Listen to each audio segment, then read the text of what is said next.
Hello, ladies and gentlemen.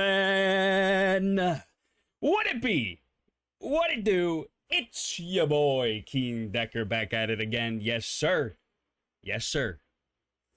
We are here tonight to watch episode 3, The Call, from the MARTH'S Dungeon Season 2 campaign series.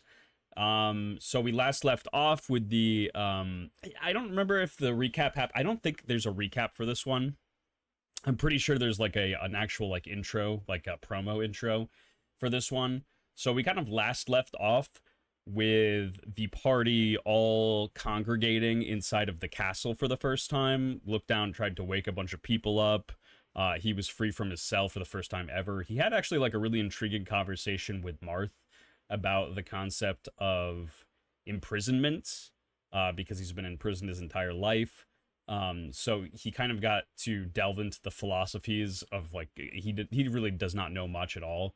The philosophy of why certain people deserve to be locked up and why others do not. In his mind, everybody should technically just be free. But Marth tries to explain to him that there are bad people in the world, and that they deserve to be locked up because they would do so to others, essentially. Look Down has a beautiful moment where he flips it on Marth, and it's wonderful. It's actually like Josh is so brilliant in the way he thinks with Look Down.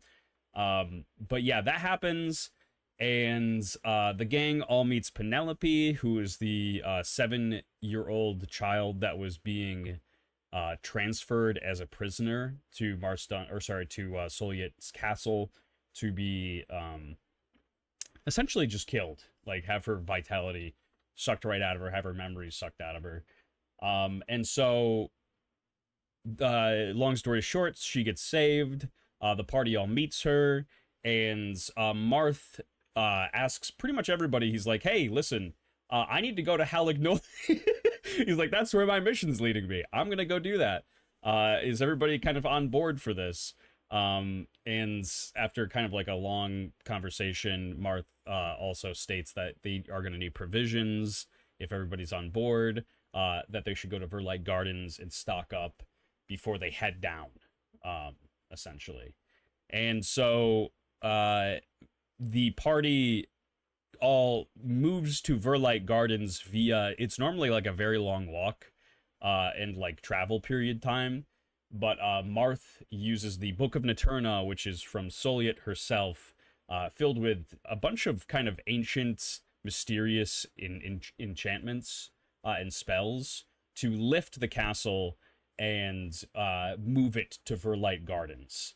Once the gang arrives in Verlight Gardens, they all get settled, and they notice that the gardens themselves are very well maintained, which is odd because most of Petovia is very barren and destroyed. I mean, it's been absolutely ravaged by mechalites. So seeing an area that has been kind of like virtually untouched by mechalites' grasp is very interesting. And so the gang kind of investigates it. They come across like a swing, and like a puppet up in a tree with some with a bell carving in the tree. And finally they notice that somebody is actually inside, like living inside the gardens itself still and maintaining it. It is a young girl, and the party in a very interesting way introduces themselves to this girl, and they get to know her, and she goes to explain that she's been maintaining the gardens with her grandfather all these years, but her grandfather's gone missing. That somebody kidnapped, monsters came and kidnapped her grandfather, and she asks the party for help. We kind of last leave off in the episode with Maxwell investigating an open doorway inside of the girl's house. It's the caretaker's house, I should say, the grandfather's, and it's an old study that hasn't been touched for a very, very long time. And Maxwell reads through some of the entries and finds some very interesting information, and that is kind of where we start off. This one is going to take place inside of Soliet Castle, during the events that are happening in Verlight Gardens. So, without further ado, episode 3, The Call. Oh my goodness, Barrett, I didn't expect to see you so suddenly. Oh, here, let me prepare some No, food. don't trouble yourself, Rudolph. Stay comfortable. I just came by to drop off this basket of sweets for Colette. My wife made them, and you know how ambitious she gets when she bakes? When she gets in those moods, no corner of the pantry is safe. That is very kind of her. Please give her Colette and my regards, please, would you? Of course.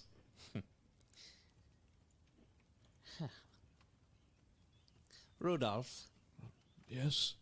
what does the word trust mean to you? Trust. Well, I would call trust a bond between two individuals. Something fragile, but at the same time, strong. Yes, I don't think I could have even said it any better myself if I wanted to, Rudolph. And, if trust is broken, is it something that can be mended? Yes, I would say so. It's difficult. Like a cut that runs steep, but with the proper care it can mend. Yes, I believe that to be true. Or it can form an ugly scar. What? One that is hard to hide away and makes the world see you differently. A reminder to keep a distance so the same thing might happen to you. Barrett, what are Your you trying to... actions, or lack thereof, cut me, Rudolph, deeply. And no manner of apologizing or reassurance will change any of that, I'm afraid. Oh, This guy's kind of an is asshole. this about The Belle? walking predator bush monster on the hill with all those children. Yes, that is what it's Racism, about. chat. Racism. She's an eyesore, and more importantly, I told you to get rid of her. But you defied me, and instead are parading her about like it's something to be proud of? Rudolph. Yes, you did tell me to get rid of her, Barrett, but I don't know. I was hoping you would see reason. Look at how beautiful the gardens are since Belle has been here. That vervosa tree she planted Is a disgraceful slight to the otherwise perfect ecosystem of Verlight, yes. And the fact that you side with that cannibalistic savage is beyond all reasoning in my head. She is not a savage, But Barrett. I can't say I'm too surprised, Rudolph. Your heart is too big. Larger than forgot your what own a brain fucking by asshole this twice guy the is. size, and it does most of your thinking. I trust you know what this means. No. Barrett, we can barely make ends meet as it is. You'll evacuate this building within 2 weeks. I don't care where you go, or really how you do it.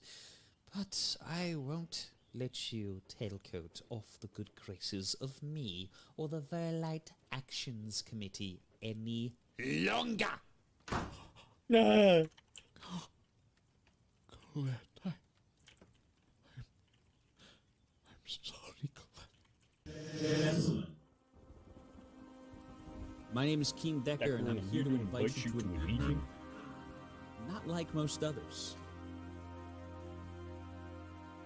An evening where 4 streamers are pitted up against one another in hopes for fame and fortune. I don't know why I love saying it so much, but I really do enjoy saying Will the, one streamer rise to the good top evening, and ladies and unlock gentlemen. fortunes I'm like here to no invite other? you to an evening not like most others. Or will they all fall victim That's like one of my Who's favorite up? things with Mars Dungeon, just to do. to dungeon? Hearing that just makes me happy.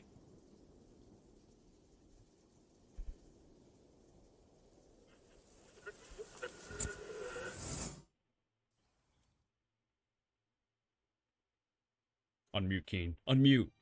Yes. He's done it. Hello! What did we want to do? Hello! I like panicked because I had the background music still running while the video was going, and my mic was unmuted. So I was like, I like muted my microphone, but instead of actually just turning off the audio and like muting it for the speakers, I like dragged the entire thing down. So hopefully the audio balance is fine. And I didn't actually just botch it too much. But the audio balance was not fun. The audio balance was fun. Mars Dungeon. We are now in episode 3. Instead of a dungeon episode, I figured, you know what? Why not? Whatever happened to Pivot? What what happened to Pivot while all these adventures were going on with the rest of the main party? Right. So kind of where we last left off is in terms of Pivot, Marth ends up collapsing after using the Book of Naturna to levitate the castle off several miles to a new destination, Verlight Gardens, so they can search the botanical gardens for supplies before they make a big journey.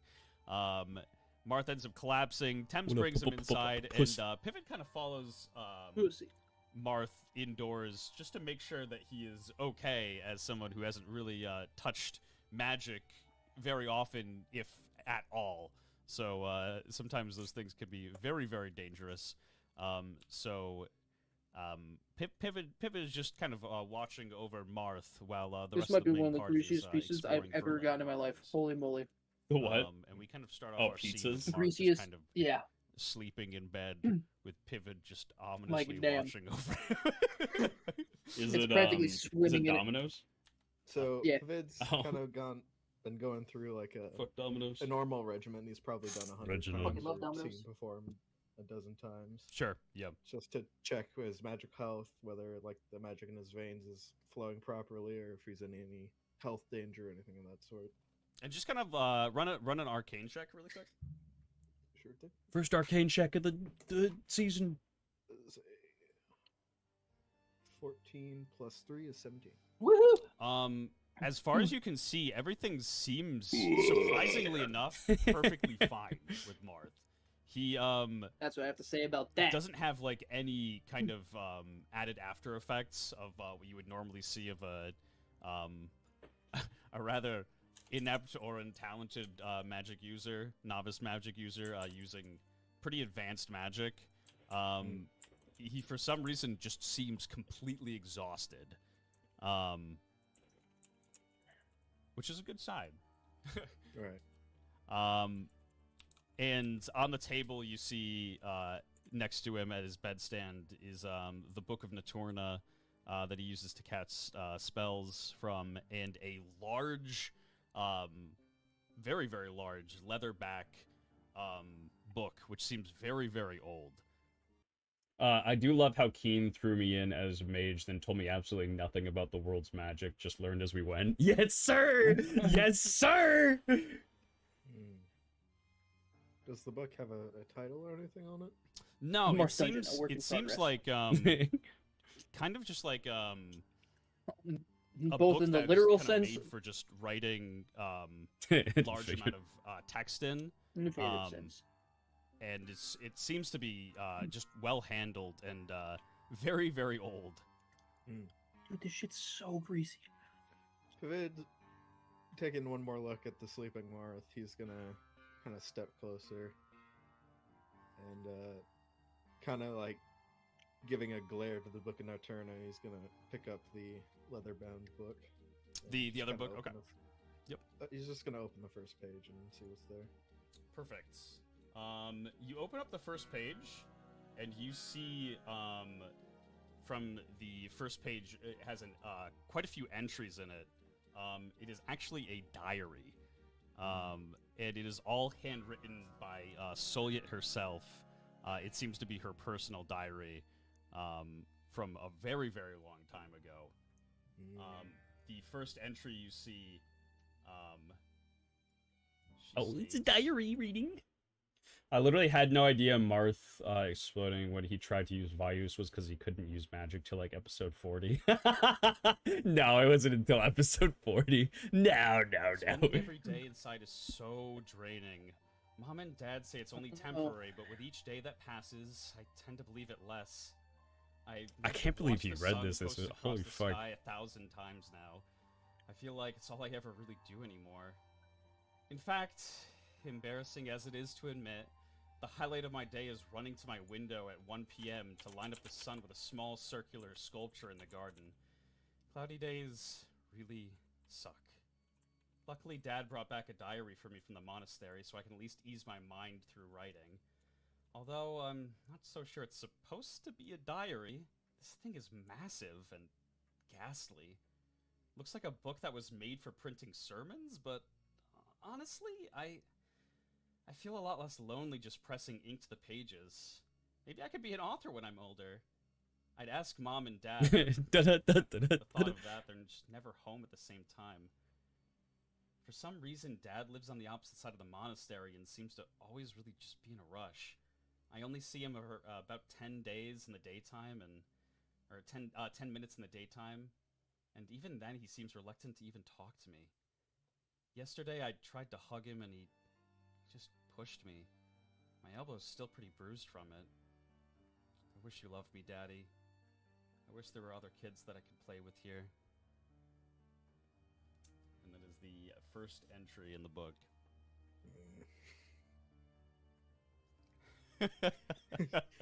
It's just kind of like glaring down at the page. It was like extra painful after the first start. Lean against it and flip to the next one. Perfect. The next entry. It's so funny too because like the weight of everything that's happening right here, it's so, if rewatching it again, it feels so much heavier than like actually in the moment when I was like when this was happening. I don't know. I fucking love Mom it. didn't talk to me. Oh my god. Even Dad's dismissive nature is more welcoming than when she opens her mouth. As soon as she enters the door, she gets out a lesson plan and speaks at me for 3 hours. I enjoy learning about Mechalite history as much as the next girl, but not from her mouth. She's talentless and cold, and not to sound brash, but those two things shouldn't go together. Whenever I try to talk to her about her day or anything that interests me, she tells me to silence myself and study. I'm 14. The last thing I want to do is stay inside and read all day. Oh, right. Almost forgot. Mother of the Year caught me today looking outside windows when she got home and screamed at me. Why is it so important that I keep the shades drawn anyways? To the infernal pits of hells with her. If she disappeared tomorrow, I wouldn't bat an eye.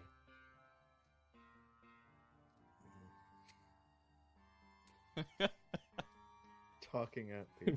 Fuck, man. Seems you didn't even learn your own lesson. Flips to the next page. Beautiful. Let's see. Entry 3. I guess I'm getting my own place soon? Mom told me I could officially be administered to the monastery starting my 16th birthday, which is a week from now. This little bit of information was followed up with a line that stung. She said, "You will not talk to me when that happens. I'll have nothing to do with a daughter who never applied herself." I'm so tired of it. What did I do to be denied a parent's love? Tomorrow I'm going outside and I'm going to talk to one of the girls that I see walking through the garden every day.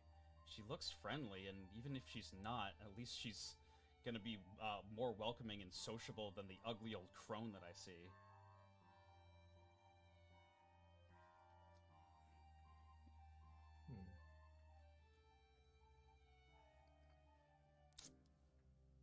Pivot just kind of glances over at Marth again. Mart seems to be still pretty kind of steadfast asleep. You see him just kind of like make just a small little turn in the bed. He seems to do that a lot during the night. And then he just kind of like plops his head just back into place and falls back to sleep. Me. Alright. We'll flip to the next chapter. Perfect. Entry 4. Something's wrong. Dad hasn't come by the house this week. Mom just comes home and cries now. I can't believe I'm saying this, but I tried to get her to give me a lesson plan the other day. She took the book and tossed it into the fireplace. Everything has been off since I saw that woman in the garden. She was saying a prayer at the altar when I came across her. When I said hello, she snapped her head around like a snake. She didn't even reply, but muttered to herself in God tongue, grasping at a charm around her neck. I feel like I frightened her, speaking in Nickeltone, but I've read in hundreds of books that Nickeltone is spoken almost ubiquitously in Mechalite. It figures the one chance I get to make a friend, I mess up. Maybe Mom was, and as the word was is kind of tampered off the ink is kind of just splotched across the rest of the page and crossed over to the next one.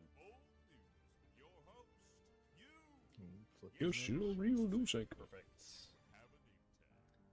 I always wondered why Dad never stayed home. Always wondered why Mom treated me like a wild animal that she has to domesticate. Always wondered why I wasn't allowed outside. I'm not wondering anymore. Don't think I ever will again. It's been a long day and my mind keeps running in a deranged little circle. No child should have to see their mother get killed in front of them. It's barbaric. I don't even want to talk about it, but seeming as though it's running through my mind, I can't stop thinking about it. At least I could do is just write. Mom and Dad weren't supposed to have me. Once a covenant is made of purity, before Nial, a breach of punishment is, a breach of it is punishable by death. I guess it's to be expected with a deity that's obsessed with order, but, still. I know my mom didn't deserve to die, but to still have her to deny that I was her daughter, even in front of the goddess, my heart is breaking for what feels like the 1000th time. Like a glass vase on a fault line. I keep getting it put back together, but it's never exactly the way it was before. Nial killed my mother in front of me. It was a disgusting display of power. Her sword cut through her neck like there was nothing even there. I thought she was gonna kill me too, but the moment she rose her sword into the air, I said a small prayer in God tongue, begging for mercy. It was enough of a shock that Nial herself dropped the sword. I didn't know it was rare to speak the language of the gods, but apparently it takes decades of dedication to speak it properly. Your mother raised you well. You can leave, she said.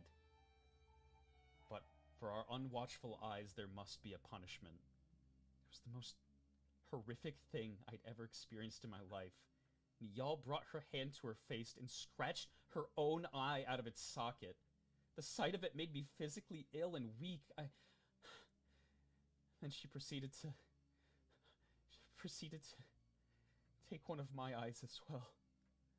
The women in the crowd whispered to each other. While I was writhing in pain, I heard their nonchalant table talk. Such respect for a bastard girl. Ha! Respect!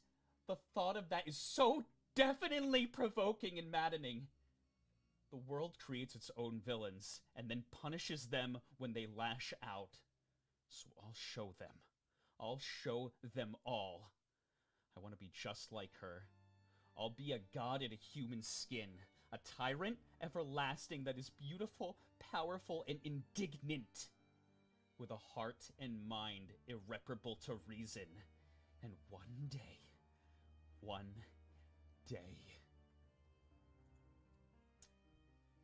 And that seems to be the end of Fuck, man. the first couple passages. I forgot this happens this early. As you kind of read those last lines, from under the bed, you see a light start glowing, very, very iridescently. It's glowing, it's shining very, very brightly, to the point where it kind of starts to wake Marth up. He starts kind of turning in bed, and he sits up and he says, "Oh my God, what is that? It is so bright." Good question. Pivot friggin' slams the book shut and tosses it onto the desk. Whoop! You toss the book right into the desk, and you run over, and you grab what is an olivinium stone from under the bed. These are stones that mages use to communicate with one another, and other people use to communicate through mages. So it's kind of just like a televised line in this world. And Oh it is no, not glowing, this. and it Oh seems to yeah, be baby, this. solid stone. And Marth kind of looks at you and he's like, I think we should probably answer that. Anything but this? Nah. Oh, do you want it, or should I do it? No, you go ahead and do it. I think if I answered the stone of my own capture, people might be a little bit suspicious. Fair enough. Pavid will link to the stone. Perfect. As you kind of bring the stone up to your ear, sound kind of bellows through the rest of the room, and you hear a voice that says, "Captain Rel reporting for duty." Yeah! Woo! Oh no. Yeah, baby! Cinema! Hello? Yes, hello, Captain Rel. You wish to make a report? This is not, Pivot's favorite part. this is not Soul yet. This is the, Yes. the I'm inbred Pavid, her looking one. apprentice. Yes. Soliet is currently abed. I am answering for It's her. even worse than I What do you need? Well, it's nothing urgent. My men, gave you a delivery yesterday. They should be back in a couple of days. I just wanted to make sure that the prisoner was up to her liking and that everything was going well. Oh, yes. The prisoner was most excellent. It was exactly what she was looking for at the moment. Oh, She was perfect. actually quite excited to receive such a prisoner. That is great Well to done, hear. Captain. I do have to really speak to her though. It's a matter of kind of an important just urgency in general. I want to make sure that the project is going along well. If you wish to speak to her, you should come here yourself. I'm not going to disturb her rest for a captain. What is your name again? Let's fucking go. Vivid. Okay, right. I'll remember that. I'll definitely remember that. We'll see if you get any prisoners next week. Pivid. And she says, I really do need to see her though. I if not, then I need to be able to convey at least some information to. You know what? You're high enough up on the totem pole. I suppose I can give it to you. I need to make sure that everything is going well with Project Renthal. I've been required by the Mechalite state to make a progress report on it, and I haven't heard back from her in a couple of weeks. Alright, very well. As soon as she wakes, I will talk to her and tell her to send you a message. Perfect. And then she she's like, before I go though, how about I get a look at that that prisoner she's been keeping for a while, that prince. I think I've heard about him. He's kind of a little bit of a well-kept secret on her part, but is it true? Does she have him there? I am not at liberty to disclose my lady's secrets. Oh, come on, you can do a favor just for me. And she asks you, just turn on the stone for just 1 second. Let me just look at him. And you do know that if you close your eyes as a mage with olivinium stones, it kind of broadcasts a visual to people on the other end for your arcane skill check times 10, basically, for like a foot radius. So you do have the option if you wish to. And Marth kind of like looks at you and he's like, he just kind of plays dead on the bed really quickly. I imagine like fucking Woody in Toy Story. It's quite the ask, asking me to betray my lady. I'll tell you what, I will send you a couple more prisoners this week free of charge. You'll just be on the up and up. That sounds like a fair deal, Captain. And he kind of, Pivid kind of makes a hand motion to Marth, and then Rel folds under Device. zero Yeah, pressure. Martha's the Andy from, or it's the fucking Woody true. from Toy Story just drop on the bed. Oh, fuck, my mind. And she My looks mind at thinks him. the same as it does She before. goes, my goodness. He is, At least we know you're consistent, you he's know? not looking so Hell yeah. good. How long has he One been wrinkle down? does it all. Oh, longer than I've been here, so more than 20 years. And she sees blood on the bed, and she says, "Is everything okay there? Is he stable? He doesn't look so good." Soliet says recently It's she's March time of the been month. ailing in Steven- health. She's Oh. bleeding all over the bed. Perhaps time with him will soon come to an end. Well, I can only hope so. That piece of shit deserves to die, from what I hear. Oh, Yeah. I heard him and his father have a little bit of a checkered past.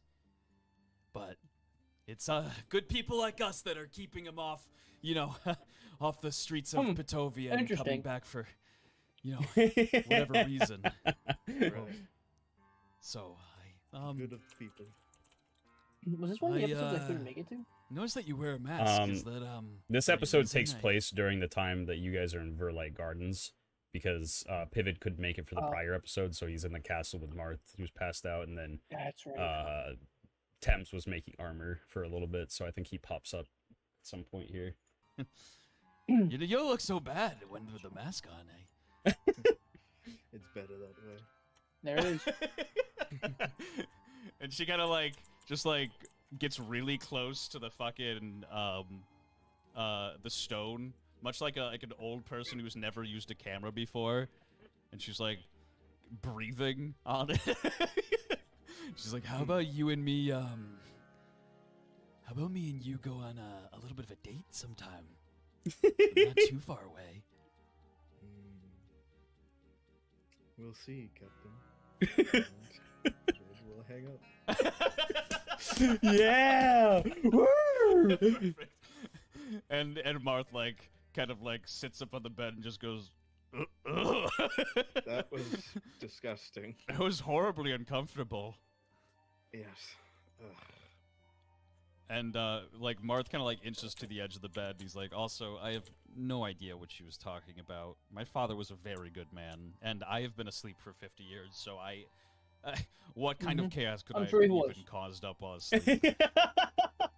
It seems that Mechalite is kind of I'm sure he fucking brewing was. rumors about me baselessly. Oh, man. Well, it's hard to Shut the fuck up. base the formal ruling class of the nation you exist, Maybe. especially Uh-huh. if an heir still lives. Yeah? Well, what you got something you want to say? I'd love to And, hear it. Just maybe. Marth No, yeah, huh? kind How of about this? just all Shut of the a fuck up. sudden lights up. You think about that? I missed says, this. Oh my god, I almost forgot. The prisoners. The 4 prisoners that are down in the dungeons. I need to talk to them. I need to interrogate them, and we have to find a way for them not to go back to her and immediately rat us out. The fucking rats. I wouldn't suppose that you would want to put on a bit of an intimidation act with me, would you? Good cop, bad cop? You do understand how long I've tended those dungeons. And Marth smiles. He's like, "Perfect. I'll be good cop."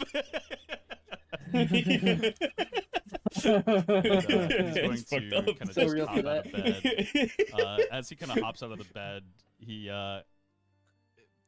kind of when you just all of a sudden stand up and the blood rushes to your head, he just gets a little bit woozy quickly, and then continues to walk.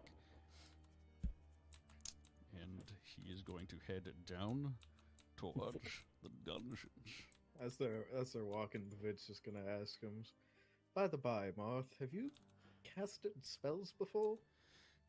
Oh, Or are you just a fucking fool? Potentially a bit of a fool, but to be fair, it did work out. And I could have just casted that instead and wouldn't have taking a momentary dirt nap. Well, I would love for you to be able to do that next time.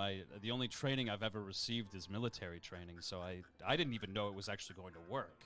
But I figured it was good enough to try to get you guys some rest, and it ended up working, so... Overall, I think a bit of a victory. It's a victory, but whatever, we'll discuss it another time. Perfect. And as you head Essentially a down fool, but to filled the with wisdom from dungeons, mistakes. Yeah, baby! you see That's what I'm talking about! that the prisoners are no longer in their cells. They are completely... the door has been tampered with, and the lock has been opened by a homemade shiv that was made out of what you've seen quite a few times. It is a piece of a collar, a metal collar from one of the prisoners. I tell them every time, change the collar design. It's not working. They keep breaking it. What do? They don't change the design. Pivot! This is... What? Oh, no. This is really, really bad. If those prisoners get away, we are absolutely fucked. Like, they... From what I'm hearing, from what I talked to, Penelope, she said that they have hundreds and hundreds of soldiers at this encampment. Their numbers, like, just alone, and if the fact that they notify the Empire itself, they'll be honest in a couple of days. We have to find them. Leave his aura farm alone. Yeah. It's a good thing that we were in the air for most of the time, so they haven't gone far.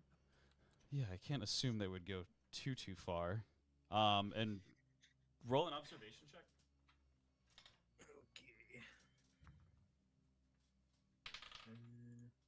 Oh, good. 12 plus 1 is 13. Perfect. You do see, kind of like, some footprints, kind of taper off, and leave the dungeon. And Marth, apparently is an expert tracker, and he sees those footprints and he says, "Oh no, the door. You guys didn't lock the door before you left, did you?" Which door? The main door to the castle. I don't believe we did. Oh. And Martha's going to, kind of just run a little bit ahead and run up to the main door of the castle, which is just slightly opened up. Ah, wonderful. And, Sneaky, sneaky. I just... they could be anywhere. Fuck, okay. They're likely in the gardens, no? I would think so, yeah. They Let's go sent check it out. mail by Perhaps Felbat the rest of the party has twice seen weeks them. ago. The Knights will be here in a week. Take a step You know, outside honestly, from here. The language is not that far. Oh god, there's so many tokens. Token on top of you. Duplicated, what the hell? Oh my god, there's so many fucking tokens. Oh fuck. Fuck. Oh god. My favorite's when Bring them up to the next level. What's that? we get. My favorite's when we get duplicates of all of us at one point. Oh god, yeah. And then Right. there was like when Max was just showing up everywhere. Like, and I didn't even remember like putting him in places. He just like showed up. I'm like, what the fuck? Why is Max here? Max is actually an SCP. I do love the Well, fact he's harmless, but that put the pools here. I forgot about that. I got rid of the wrong tokens. Took that shit to another level. And as you step outside, you have just wet mush all around your feet as the water from the pools is still running outside and into the ground. And there's just a giant pile of water sitting right on top of a dirt path. So the good news is because the water is there, there are several imprints of footprints in the ground. leading off to the left. And as you kind of go up to the sign here, it says Verlight Gardens off to the right, and Verlight Bog off to the left. Oh, they went to the bog. How fun. Great. The bog. I would love to say that we should go grab the rest of the party and have them help us out, but I don't necessarily think we're going to have the time for it. We kind of have to trail them now, I would think. Yes, if we don't trail them now, we'll lose them. The bog. The And, bog, the bog, Marth, the You bog. have your sword, no? Marth says, says, yes, I do have my sword. I just, give me 1 second. You catch up with them. I'll be right there. And he's going to run back into the castle very quickly. What the fuck?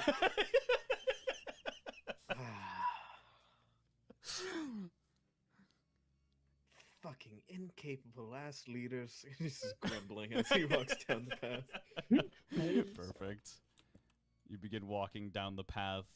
And you kind of, you walk a decent ways before you see Marth kind of, here, let me open up my encyclopedia again. Before you see Marth pop back out, and he runs down the stairs towards you. And catches up with you. He says, thank you.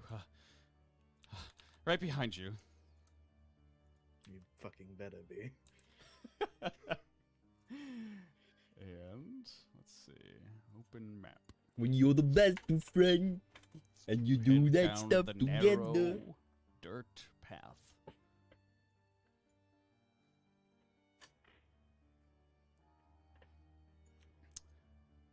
And as you do, I'm starting to think this Marth guy isn't such a You good guy. What the fuck, man? Nobody else gets it. Thank goodness. kind of resting at the bogs. One of them is kind of sitting at the top of a small kind of watchtower, keeping watch. One of them is resting his feet inside the bog water. And then another one is sitting at the campfire, just kind of Bog getting water. himself warm. And the undead at the top of the watchtower kind of sees you approach, and he squawks to the rest of his crew and goes, "They're here! They're here! I can't believe they caught up so quickly!" You left a blatant trail. Why wouldn't we? Yeah, I can't imagine that you would want to rest after only walking about a mile. I mean, that seems rather stupid, no? I figured that you would keep walking. And and the guy at the watchtower kind of looks out to you and says, "Sans got tired. He needed to rest. He has very sensitive feet." And he looks over to you from the campfire and just goes, What a beautiful, Fuck, classy I man. suppose that's fair enough, Sans. That's a reasonable thing to have. Sam says, Unfortunately, "Kankos." you must go back in the dungeon. And the human of the group pulls his feet out of the water and stands up and laughs, and he says, "And who is going to make us do that, huh?" and Oh, it is so fun. Going to be so fun torturing you. Holy Marth, fuck. points to you and she's like, we're going to do that. We're going to put you back in the dungeons. You literally can't be out here. And the human dancer, he sits back down and just kind of smiles. He says, "Well, if you wish to try, then you're more than welcome. But I think I'll just take a nice little rest for now." And he kind of just lays down on some sludge and bog water. Hot damn. And Sans Undertale up here, he begins to start to walk a little bit closer, and he just goes,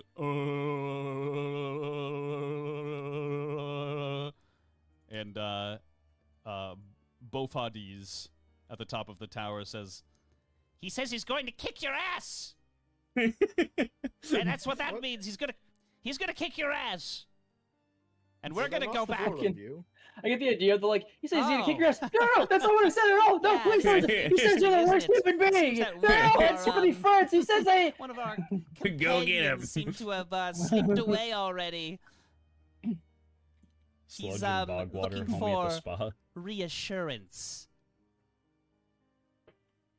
And Marth kind of looks around, and he looks at you and he says, "Where is Penelope?" With the others, why?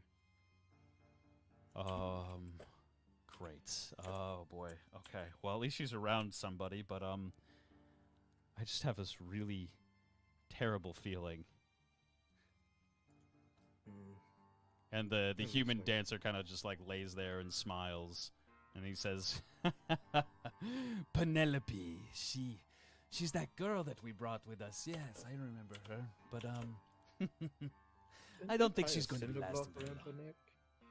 Yes, she was just so annoying. Such an annoying little girl. And annoying little girls deserve to die. And that's just what my partner is going to do. And That's fucked up. Martha's going to roll What the fuck, man? just an observation check here on him, just to see if he's kind of fully being truthful. And he rolls a 9. He has no idea. He doesn't know if he's bluffing. He doesn't know what he's kind of whether he's telling the truth or not at all. Or would you permit Pravid to do the same? Or What's that? Sorry. make an observation roll? Yeah, go for it. Okay, good. 17 plus 1, that's 18. It seems that he is being relatively truthful. It seems like he means that their last partner has ran off and is trying to find Penelope. It seems like he's speaking the truth. Speaking straight facts. Facts. Matters to attend to Oh my later, goodness. Mark. First, we must deal with these three. Yeah. Is there anyone that you want in particular? That's an annoying one, though, the tower. Perfect. He looks like a spell caster just like yourself. I'll take the rotten little pretty boy who's laying down on the ground here. And go ahead and roll for initiation. Let's go! Yes! Time! Yes! Let's go! Fight music! Oh, fuck. Let's see. Where's the Fight, music at? It's initiation time. I Wait. can't meet. Initiation really just is the greatest. Rolls a 10. Hey. Bad boys down.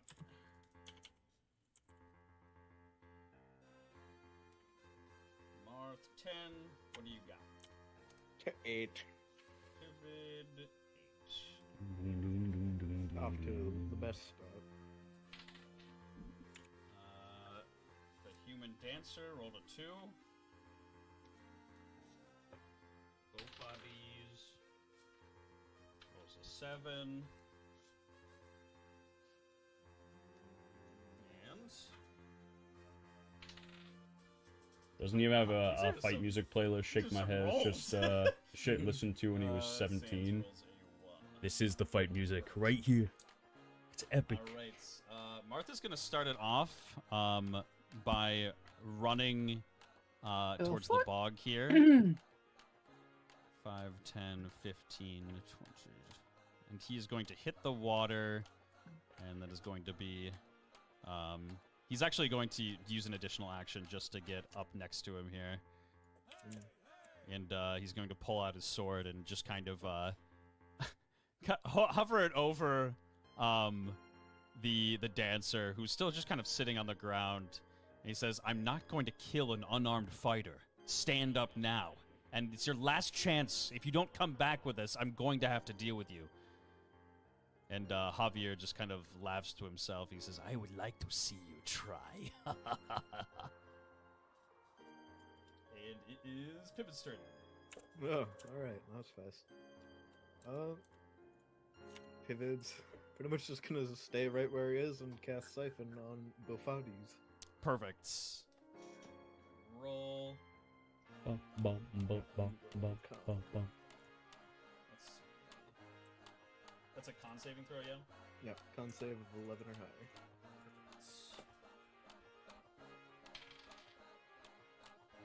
Rolls a 18 altogether. Yep, and he saves. And he kind of jumps back and says, What are you doing? Leave me alone! Not me!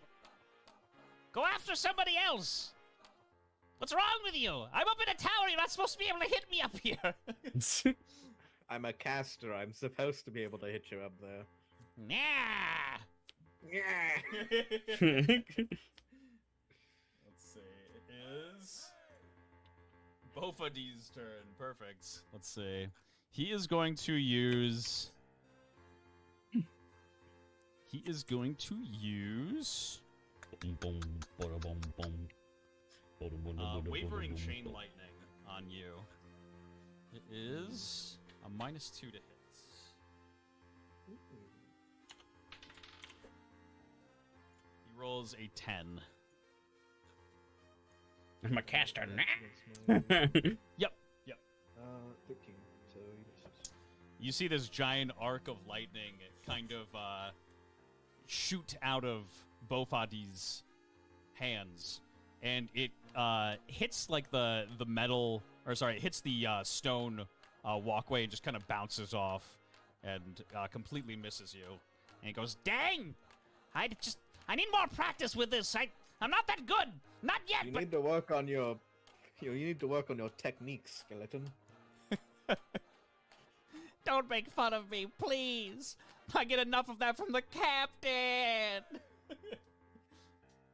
And is Apparently the not. human turn. Or else you're to clean up your fucking act. He is going to attempt to trip Marth.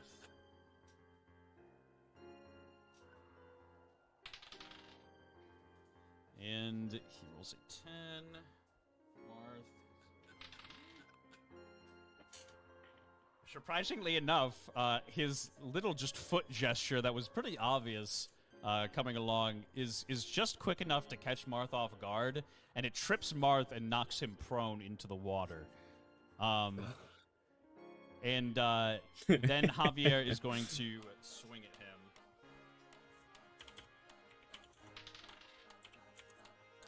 And it hits. D4 at. Oh no, I'm gonna have to roll an online die. Josh still has it. Josh still has his D4. Roll dice. Oh, yeah, that's right. I forgot. I didn't have any We had a keyboard at this shortage. point. It's 1 damage. Kind of just slashes Much him love slightly though, with the Keen fan and dagger. crew later Gators. You take care, Tang. 6 HP. You went full pancake. Tang. It is Mechanic Sands spy. of Undertale's turn. Take care. So we got Sans, Papyrus, and then Horny Male. Yeah, horny male number 3. He is going to run at Marth here. 5, 10, 15. Boom, boom, boom. And he actually can't reach the entire way because he's going through some pretty shitty terrain. And let me just open up his thing quickly here. He is going to... He's actually going to run right... He's going to take an additional dash and just run right up to Marth here. And pinch him in between him and his dancer friend. And it is back to Marth's turn. Marth is going to stand up, be prone, and he is going to take a swing at the dancer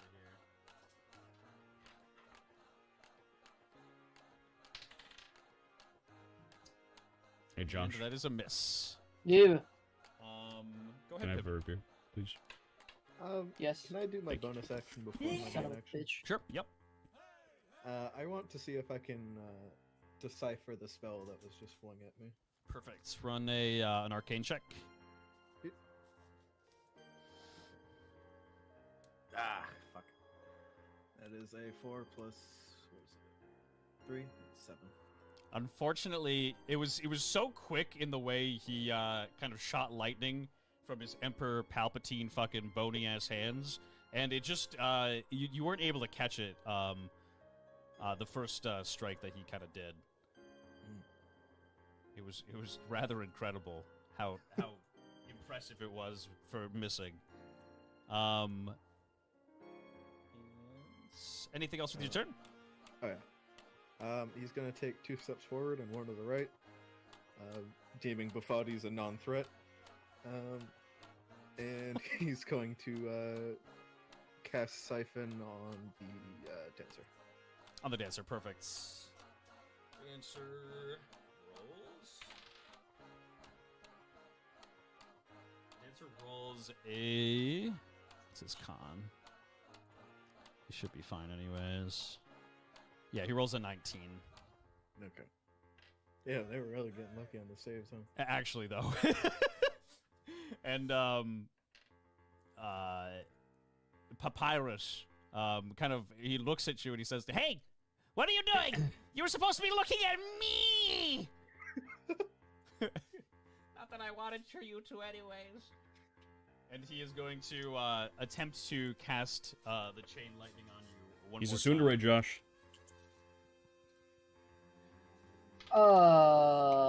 That is an 8. That is another miss. It's somehow even farther off than it was last time. It just kind of zaps and hits a tree and just like makes a small little fire in the tree. And he goes, "Damn it, I'm coming down!" And he's like, "I need to be on an equal playing field with you." And he is going to run down. Let's see, it's 10. Yes, he gets right here. He says, "How about that, big boy?" How are you so useless you can't win with a height advantage? It's harder up there. You try to get up there. Go ahead, I'll let you get past me. You sure? Yeah. I'll gladly take it. I said what I said. Bofa has big nuts. Both of these nuts, they're both big. Your skeleton, you have none. That's really dehumanizing. You're not human, that's why. Aw. Jeez, I mean, it's not wrong. It's- That's really dehumanizing. Poor guy's just writhing in sadness. By the way, Michael said to check Discord. Oh, perfect.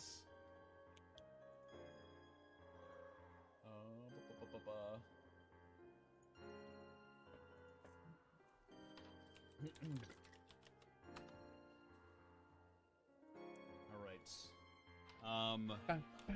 Javier is going to just very smugly attempt to trip Marth one more time.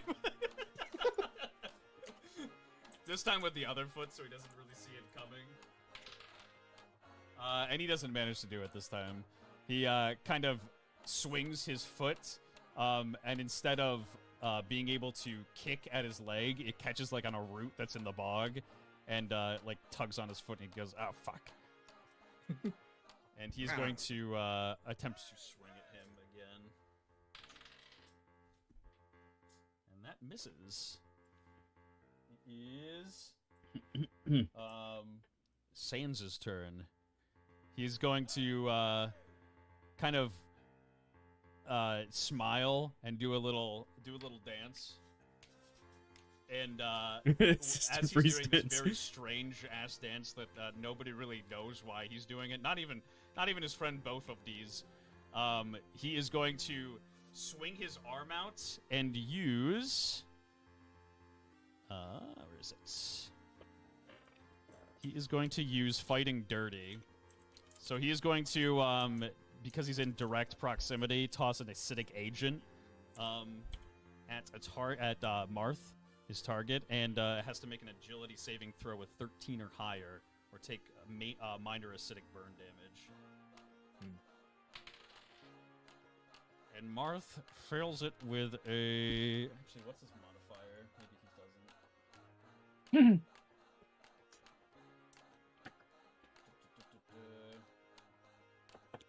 Oh, he definitely fails it. Never mind. Marth fails it. He takes 3 damage right off the bats. And he now has fucking acid all over him. Perfect. And it is top of the order. Top of the Marth order. is going to quickly, as he's just burning, take a dive into the water and try to get off all of the muck, or sorry, all the acidic agent that is just on him. Take a quick little dive, and he manages to get it off of him, so he's not taking any more damage. And he's going to pop back up and swing at Sans.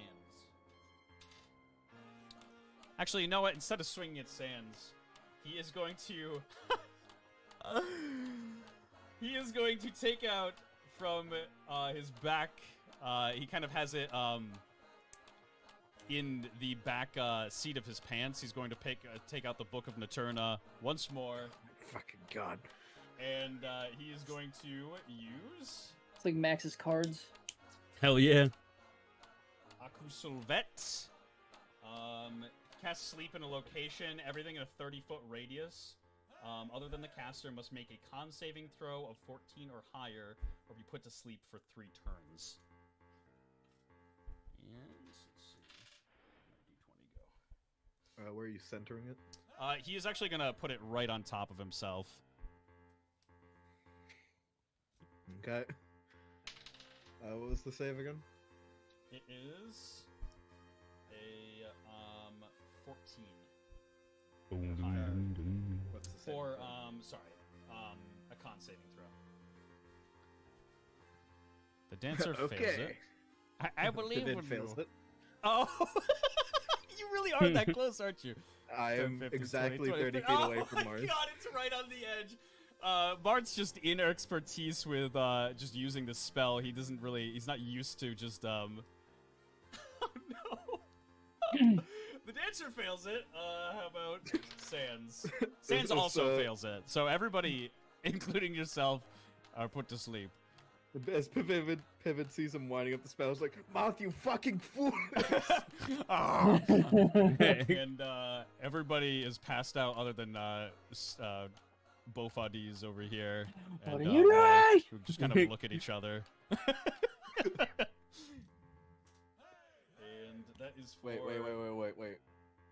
5, 10, 15, 20, 25. Both of these is also in range. Oh, he is. Holy shit. Okay. He is also going to roll. He also fails it. With a 10. And he kind of looks at Martha. He's like, "You're meddling with the business that isn't yours. I wanted to see a fair fight." He falls asleep again. And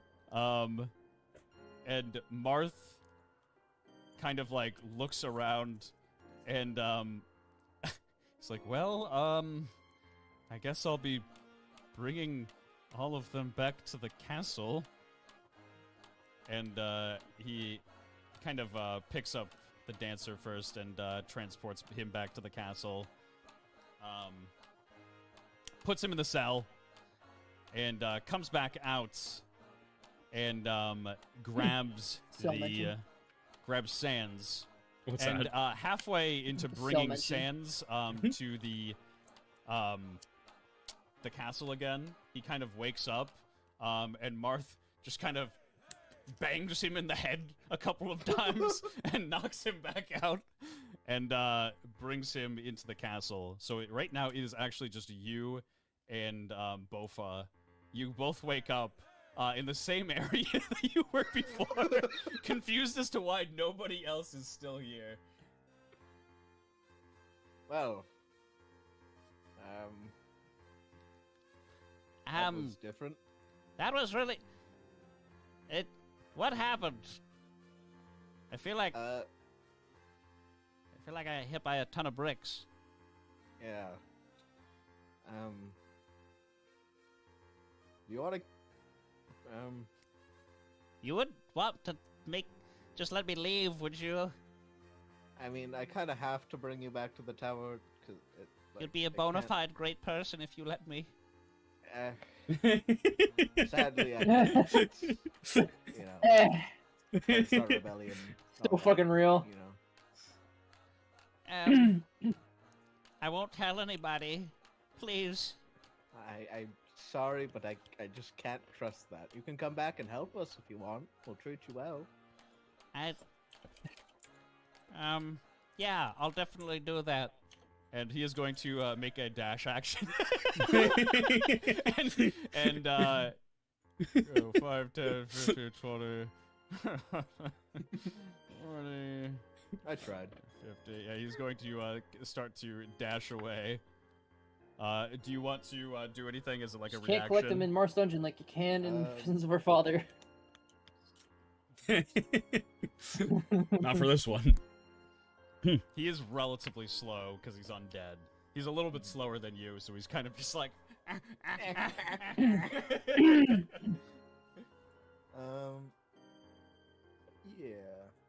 I'm going to cast. I'm gonna cast Birds of a Fell Light and Oh, that's cast beautiful. follow him at 30 feet as close as I can get to him, Okay, perfect. and try to blind him with the birds. Okay. And let's see, how did I want to do this? Yeah, go ahead and roll just to see if you hit. What did he say? How do you I'll want to have do to this? roll a con saving throw. Alright, do I add anything to it? Or? No, just roll it as it is with the 20, yeah. Okay. Unfortunate then. Actually, no, sorry. Go ahead and roll it with Arcane, and he's going to actually just roll yeah. Okay. Then that would be an 11. Perfect. Let's see. Yeah, and I mean that is good enough actually. And he's going to roll a con saving throw. Rolled an 8. So your birds are cast kind of just perfectly right in his direction. And it goes like right in front of him, and because he's undead, he already really, really dislikes the light. And so the birds kind of get in his face, and he goes, oh God, get out of my face!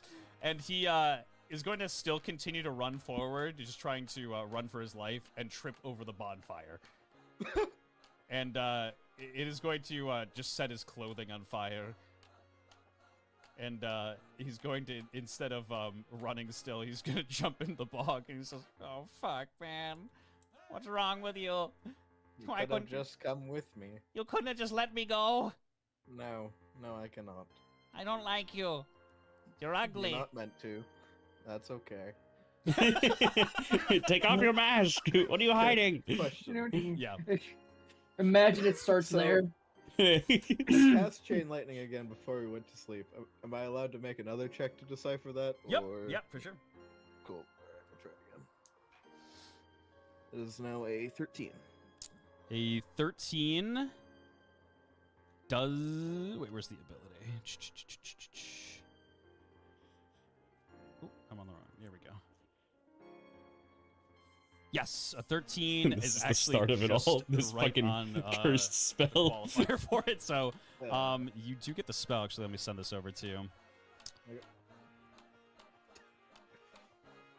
I know it doesn't work like that, but I immediately want to throw it back at him. Ah! Now you will die. Well, I want to get up in the tower and throw it.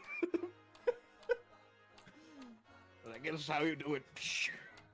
I could somehow see it being bullshitted that you know, it's not after like a long rest, but like you weren't, you know, doing anything strenuous the entire time because this guy was so pitiful that you can fuck it, I'm gonna allow it just this once, please. I'm here for it. Fuck it, we ball. Go up into the tower here, and he's like, "What are you doing? I'm wet." We're doing the fair fight, aren't we? No, I wanted to leave. We're doing the fair fight now. If you strike me with lightning, I'm gonna run again.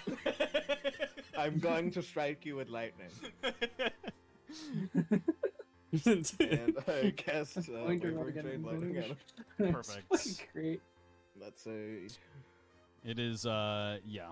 It's 2d8 and it's -2 to hit. Oh no! That's a 6. Unfortunately, he wasn't joking. For some reason, it's difficult to strike lightning at an angle from a tower for some reason. Oh man, you weren't kidding about this. He's like, I told you, I wouldn't lie to you about such things. I mean, you were a prisoner, so I kind of had to assume you would lie, but you're actually right. It is hard up here. And God, he's this like, is so well, funny. fine, This I is so suppose fucking if great. I have to come back, I will. And as he says this, he almost in like a Jaws horror movie scenario, his leg gets tugged into the water, and it makes him fall over, and he starts to scream. He says, "Get off of me! Get it off of me! Please, please! You're supposed to be with me!" What the fuck? And he's continuing to scream as he's slowly being dragged further into the water, and you hear bones snapping, and just the most pitiful, sad screaming coming from both buddies as he's being tugged further and further in. What the fuck? Like, Pivot like tries to look and see what's pulling him down. Go ahead and make an observation check. God damn it! I keep rolling low. That is a Relatable. 6. I don't know anybody else like that. Unfortunately, you can't really discern anything in the water. It doesn't even see like it seemed like Nope. anything's popping out of the water. Absolutely nobody no, else. no like air bubbles. Nothing that would really indicate that there's anything there actually grabbing onto him. But you still see just him slowly being dragged down. It's about up to his chest now, and he says, Please help me! I don't want to die! I'll go back with you, I swear! I've had enough of this!" Pivot's gonna make his way down to the shore. I Okay, kind of keep like perfect. a 10-foot away distance from him. As you run up to the shore here, he reaches out his bony hands and says, "Please, please, take my hand. Well, there's still something left to me." Pivot. Yeah, I'll take his hand and try to pull him. Okay, perfect. Make a strength check for me. Oh no. That's at a -2, folks. Oh no. That's a 5. Oh God. Okay, so you go to grab onto his arm, and pull as hard as possible, but there is an immense amount of force dragging this skeleton into the water, and as you pull on his arm, it snaps, and you kind of fall backwards with his arm in your hand, and he just, before he gets dragged into the water, he says, "Sit down, Sam. I'm sorry." And Oh god. Pivot's Tell him gonna what? Quickly back away. That he's sorry. Perfect. What was that? Fuck that, that's not gonna be me. you back away from the water, and He just walks up as to you the sand, do, sticks his roll head an up, observation check for me again. said, That's better. 15. Perfect. You see a small lump in the soil, right over here.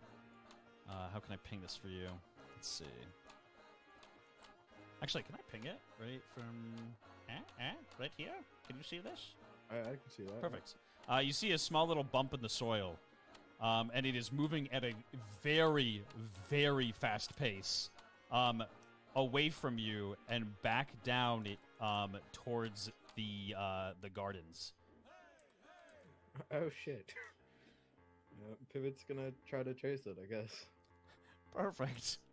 So there's nothing else to do other than that, really. just me and this guy's this undead guy's arm. He's just remains. Just chilling with Papyrus's arm, I guess. That's my item. Both of these, not Papyrus. You Big make difference. your way. Very, very big difference. Obviously. Let me add you back over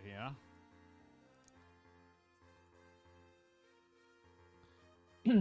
Still have Make that your arm. way back onto the path, and you're trailing this this giant bump in the mud that is traveling way faster than you. You don't know what it is, but it is speeding through the ground, and it kind of makes a fork right before it gets to the castle and darts off towards Verlight Gardens.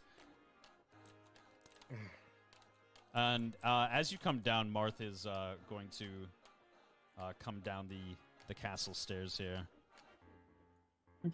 Pivot just goes, they can handle it. Yeah, it'll be fine. And he sees you running down the path, very, Just very Pivot out of why breath. he kept it. And He really couldn't says, tell you. "Hey,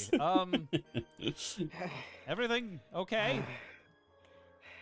I was just about to head over to the last prisoner to bring him back, but I see that you're awake. Don't worry about him.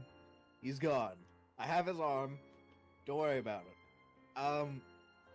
Whatever killed him is going towards the gardens. It's like traveling under the dirt. It's traveling under the dirt? yeah, it's like a little bump in the road, and it's like going really fucking fast. It's a little lump in the road. And you're still kind of just like traveling, running, trying to trail it. And Marth sees that you're out of breath and running, and he's going to actually join you and let you kind of lead the way.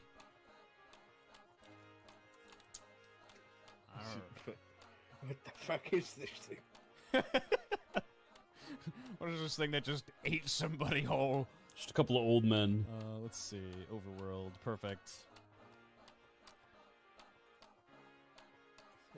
Inventory. Arm of Bofades. yeah, go ahead and put it in your inventory. Just stick it aside. Tuck it in my belt. Oh, God. Beautiful. Let's see. Add everybody in here. Fucked up that Pivot is old at 28. Encyclopedia, like a big smart boy. Well done. The old man. Very smart, Mr. Decker. Michael is asking if she can join in, or is his time passed?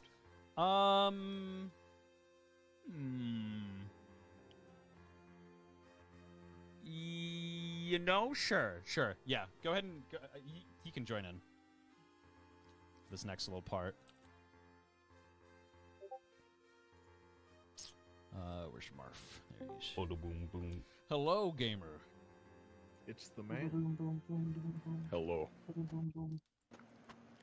I logged onto my PC, saw the notification, and it's like, oh. No, you're good. I figured you were either dead asleep or you had something that you were busy with. It was an adoption event for some dogs. Oh, that's good. I'm happy that dogs are more important than your friends. I can't believe Sometimes it. it'd be like that. Fucking true, though. So, Michael, it's just currently been a session between Pivot and Marth. Pivot was looking after Marth, making sure that he was okay after casting some very, very dark magic, which he has never done before. And as he was kind of waiting for Marth to wake up, he just browsed through some things, and a call came in. He answered the call, and it was from a certain somebody who was asking to see Soliet. And Pivot did a very good job at keeping his calm and bullshitting his way out of the situation perfectly. And as they kind of wrapped that up, they headed down towards the dungeons to go interrogate the prisoners, and they had made an escape. And they managed to get a couple of them, but they are currently on the trail of something that devoured one of the prisoners whole, and is quickly moving through the ground towards Verlight Gardens. I see. And so as Pivid and Marth kind of arrive, there is a giant a giant bump in the ground, slowly but surely heading up and towards Penelope. Let me get rid of all these tokens here. Thames is, I think he kind of left off over here. Yep. And Marth sees Thames down that way and Penelope, and he screams to them and says, "Look out! There's something coming towards you!"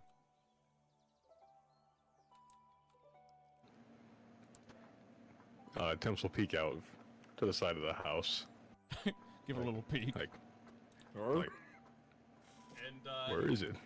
yes, you really, you do see something moving extremely fast in your direction.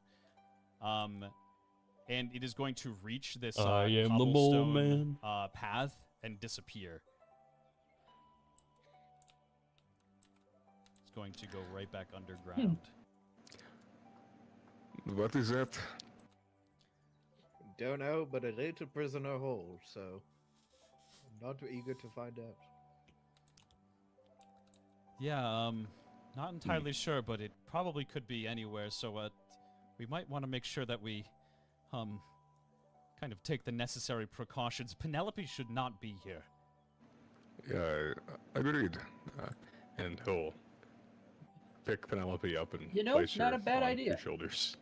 Just throw her Agreed. in. Throws her the Perfect. belt. Put her on her shoulders, and Yeet. kind of as you do this, you see... Oh boy. This is gonna be a whole ass mess. You see Colette Just- run outside with Max, pushing him forward in his underwear and saying, "Get out! Get out! Get Forgot out! You about can't this. be here anymore! He's Isn't he wet unacceptable!" too? Yeah, he's very The wet. hell? Like, definitely almost see-through. Like, he's wearing some thick cotton undies, so luckily there's no bits hanging out, but he's soaked through, being pushed by Colette. Right. The situation can be handled later. Get everyone, and we need to leave. There is something under the ground. And Colette kind of like just ignores that, and is freaking out and pushing Max away and said, "He needs to go now. He is unacceptable. He's going through my house in his underwear. Take care of him." Thames will just say Colette's name over and over till he notices that Colette is looking at him. What? Yeah. We need to leave. There is a monster under the ground. I will take care of him, but you need to leave too. And get Alice. I told you there are monsters here, but it's not nighttime. They shouldn't be here yet. And that is why we need to leave. It came from the bog, if that's any help. Ugh. And she's been to the bog several times, she says, and kind of looks at you and says, "I wouldn't want to go there. There's some creepy stuff there." And she Get Alice.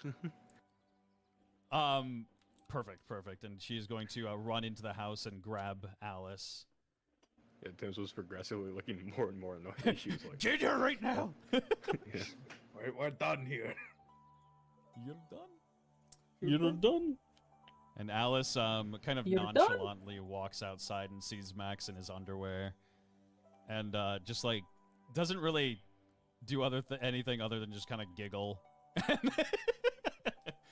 just gives like a slight little chuckle, and Max is like, "Listen, could you at least brought my clothes outside?" And he says, "Out of my way," and he tries to get back in the house, and Alice isn't gonna let him back in. Max, the owner of the house already said you're not welcome. Max, you're being completely unacceptable, and by the way, we don't have time for this, Max. I'll kind of like put my hand on the back of his neck and kind of like steer him towards the castle. Perfect. You know how like in the way that people kind of guide their kids through a grocery store. Yeah, just with like one arm out, just kind of like keeping them on like the straight and narrow path, not deviating away. So yeah, you start to do this, and as you do this, how are you walking? Or whereabouts are you walking? At a quicker pace to normal, so like normal human pace. Are you taking the pathway, or are you kind of taking the more direct route just out of the gardens? Seeing as I saw it go through the dirt, I'm gonna take the path. Good, very good. Intelligent. Very smart. You start to walk away, and Look Down is still just kind of looking into the well in distress, just not paying attention to anything anybody is saying.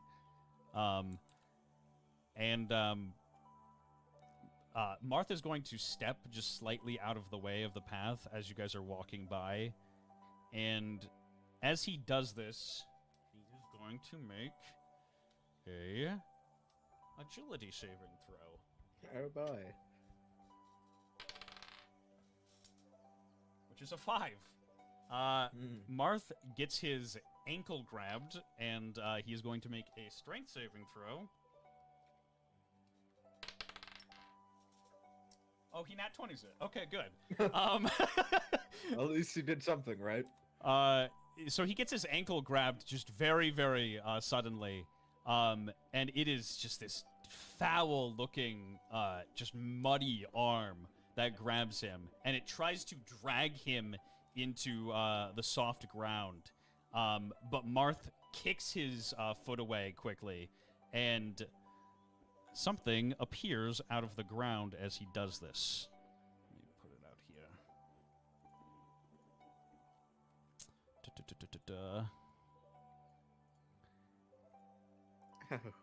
here. A giant, muddy amalgamation.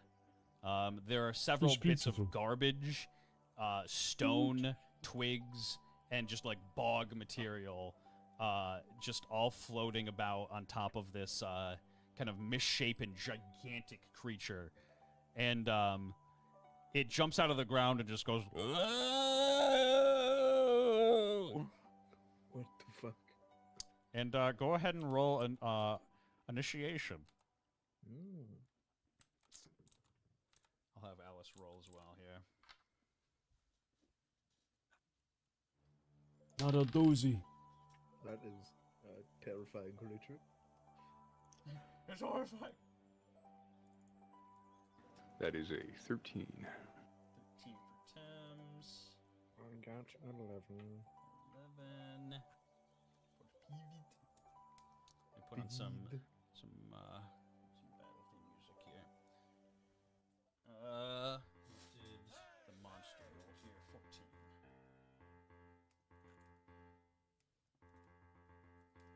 Boom, boom, boom, boom, boom, boom, boom, boom, boom, boom. Okay, is apparently going first.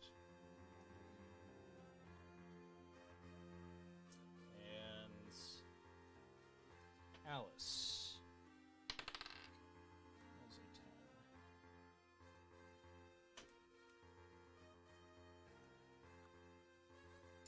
10. All right, perfect. So Marth kicks his foot up quickly, and he's going to take a quick swing at him with his sword. Let's see if this hits.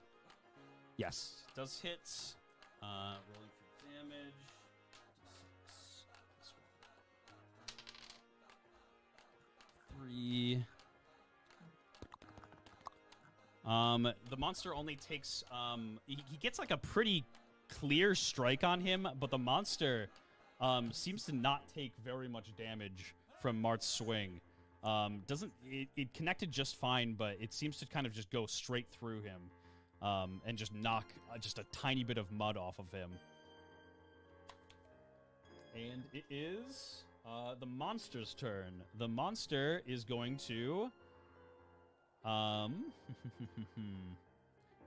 monster is going What is to happening in chat, Keen? burrow The back sound you just into, made is truly terrifying. Also really ground. gross. Like Marth my gets an asshole attack of has a opportunity. door that just cracked open.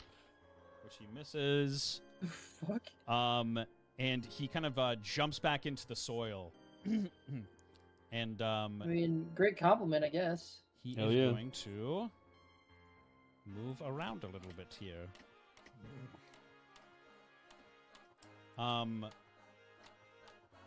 Perfect. There we go.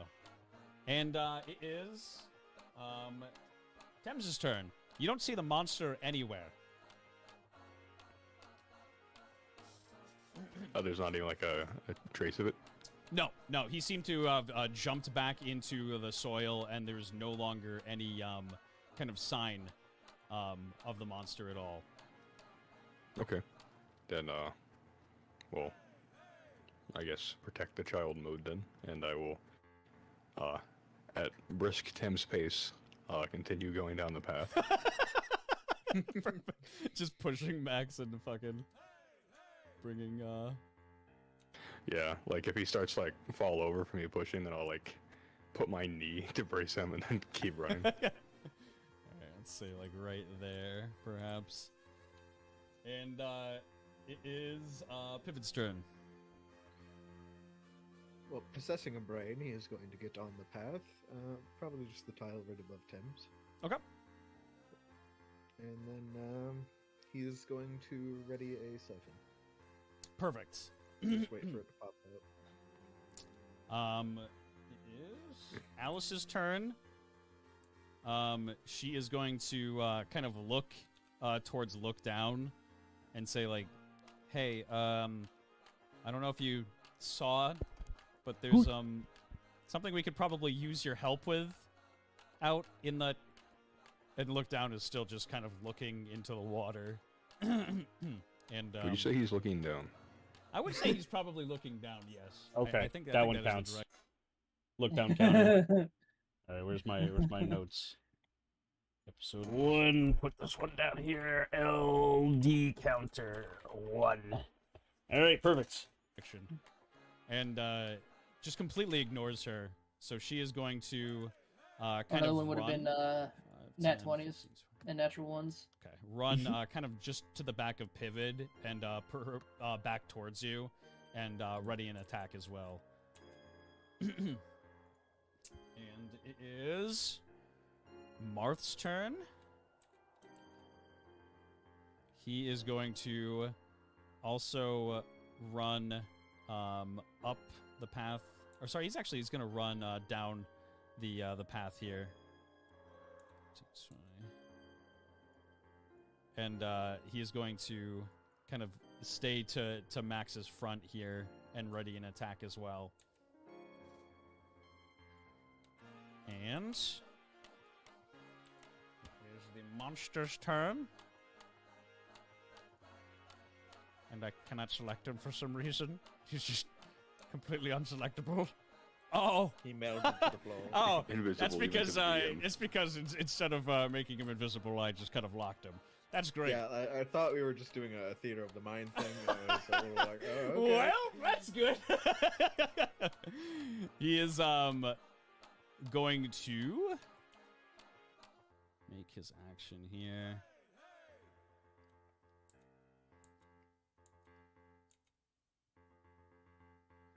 All right.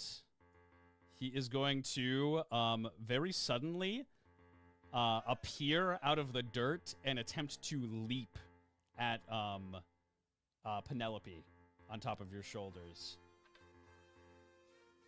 Can I perform my 7? Yes. Okay. He'll have to make a con save of 11. He hits a 10. Oh, that's 10 HP for me. 10 HP off Monster Boy. And what kind of damage was that? It's chaos, yeah. Okay. Perfect. This also seems to, for some reason, it just kind of hits him. Doesn't knock down his stride, but hurts him a little bit, it looks like. Do I know if it took full effect? Like if I got the full 10 HP back? Or... Yes, you would. It seems that you took about half of the damage. Good. He's going to leap at Penelope and attempt to kind of push her off of your shoulders, Thames. So is that a strength check for Thames? It's first of all a strength check for him to kind of leap from the ground, and he rolls a 1. So go ahead and roll a dex, Thames, if you're looking I'm trying to protect Penelope. Yeah. Protect the child. Protect the child.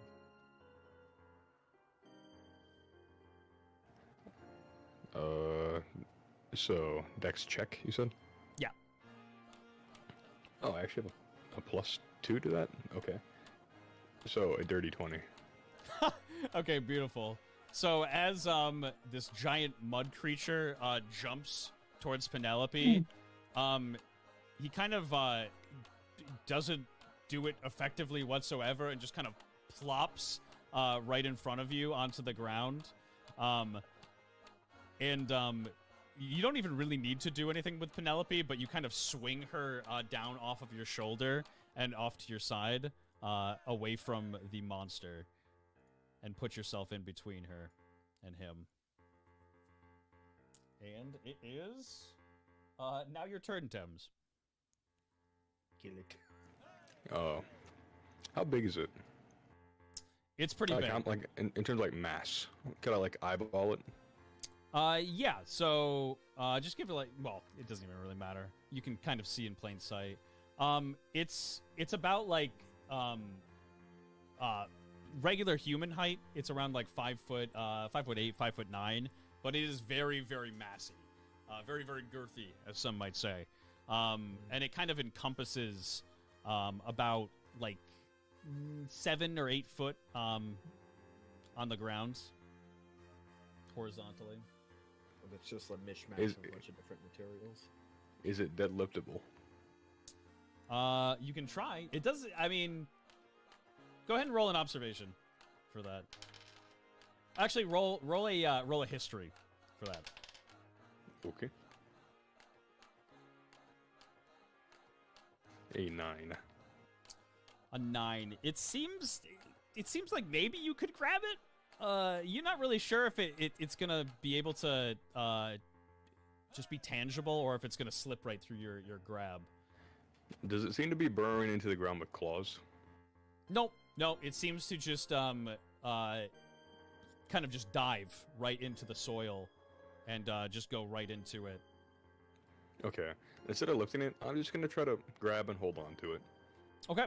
I want the other fellas to be able to kill it without it running away. Go ahead and first roll a dex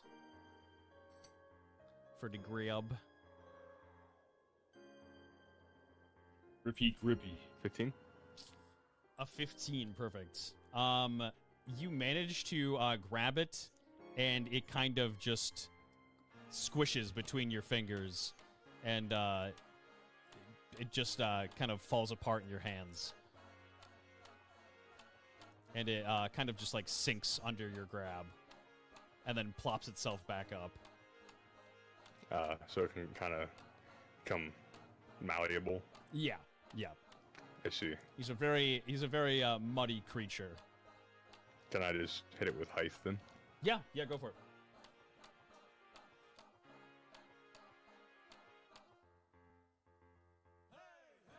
Good start. 10. All right. That does not hit, unfortunately. I see.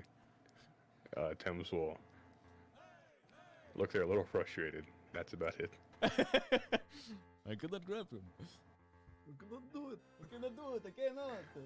I cannot abuse strength in this case. It is weird. And Pivot is your turn. Alright. So, I know it was an extenuating circumstance, but is Chain Lightning part of my spellbook now? Or Sure. Yeah. I'm here for it. has my spell points restored, or was it not that long of a rest? No, I wouldn't say that your spell points have restored themselves. Okay. Stage read Can I time, baby. figure out what the hell this thing is? Try to see if I know Sure. what it is. It's time to get Go addicted ahead to drugs. and Oh yeah. Would that be like a history? yeah, roll a history. That's a 5.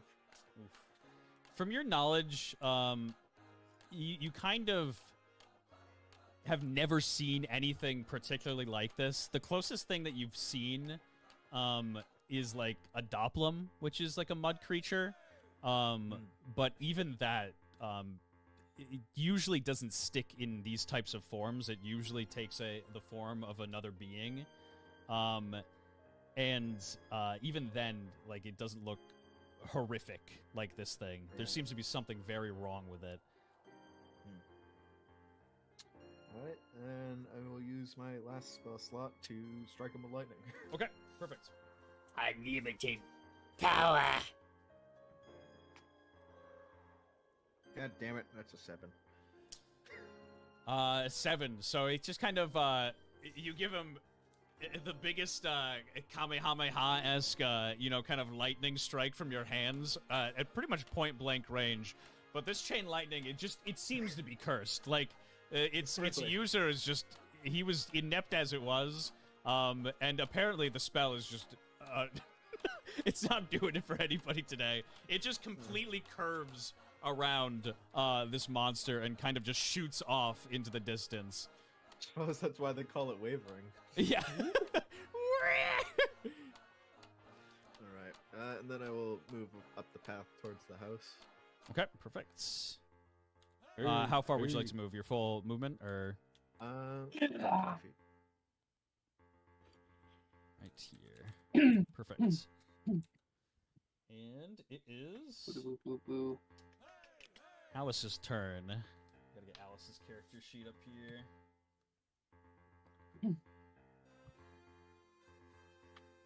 I never expected for everybody to be involved in this. This is very exciting. You let us here. That is true. Perfect. Here we go. Alice is going to Or else is so squishy. run up to him and try to cut him with her assassin's dagger. I mean, she was a glass That is cannon. 18. That's Okay. true. 1d4. Alice really did get some of the most Gotta roll that. buku crazy abilities, I'm gonna be honest. Yeah, you don't have a caltrop, do you? Oh, it's +1 too. So she gets a 4 altogether. It seems to yet again kind of cut right through him and just do a little bit of damage. He just kind of moans and then makes like another just a Is talking a free action? talking. Yeah. Yep.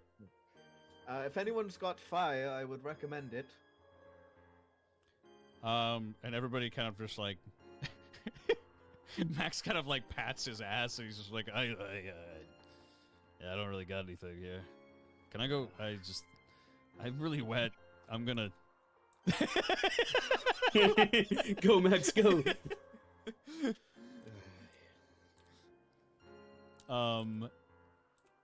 And Alice looks at you as well, and she says, I don't have anything. Martha looks at you and says, I left the torch at home. Yay. And it is... It was worth a shot. It is Marth's turn. Marth is going to...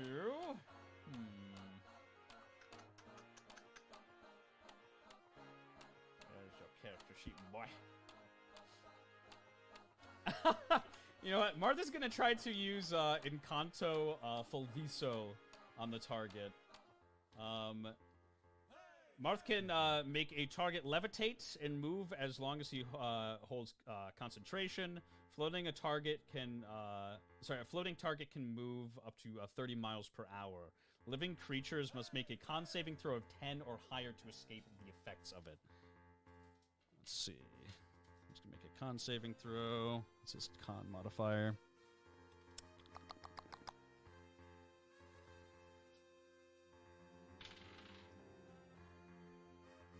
He rolls a 4 altogether. So he just kind of is hovering in the air and and just kind of like panicking and waving his arms around. Marth is going to float him up really, really high into the air. So he is no threat or like not in range to really hit anybody or touch anybody. And he's going to walk towards the creature and just say, what is it that you're doing? Did you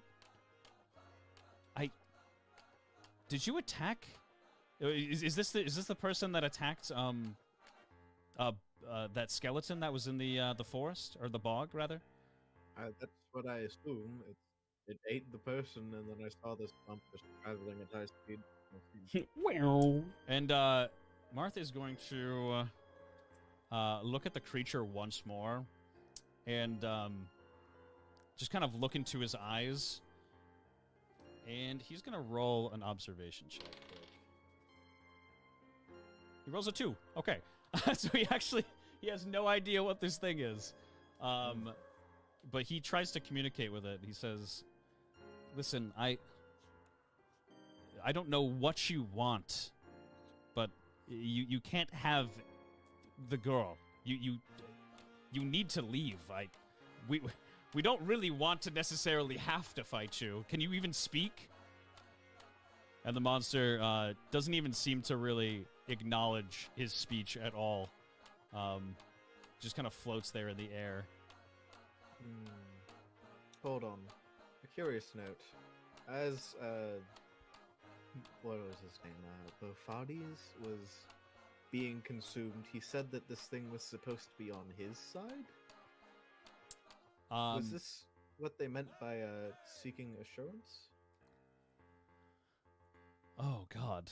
And Marth kind of, just puts his hand to his forehead and then looks at the creature again and, looks back towards the party and says, I knew that, that he was kind of losing a grip on reality, but I didn't know that this is terrible. What happened?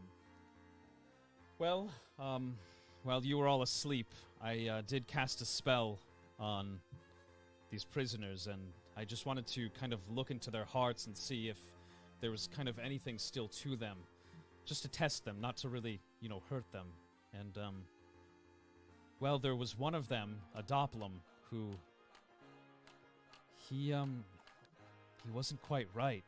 It seemed that he'd kind of lost a grip on reality, and even when I was trying to talk to them once they woke up, he seemed just to himself and in the corner. I'm scared to think that this is the same Doppelum that was in our prison cell just one day ago, but I suppose it's a possibility.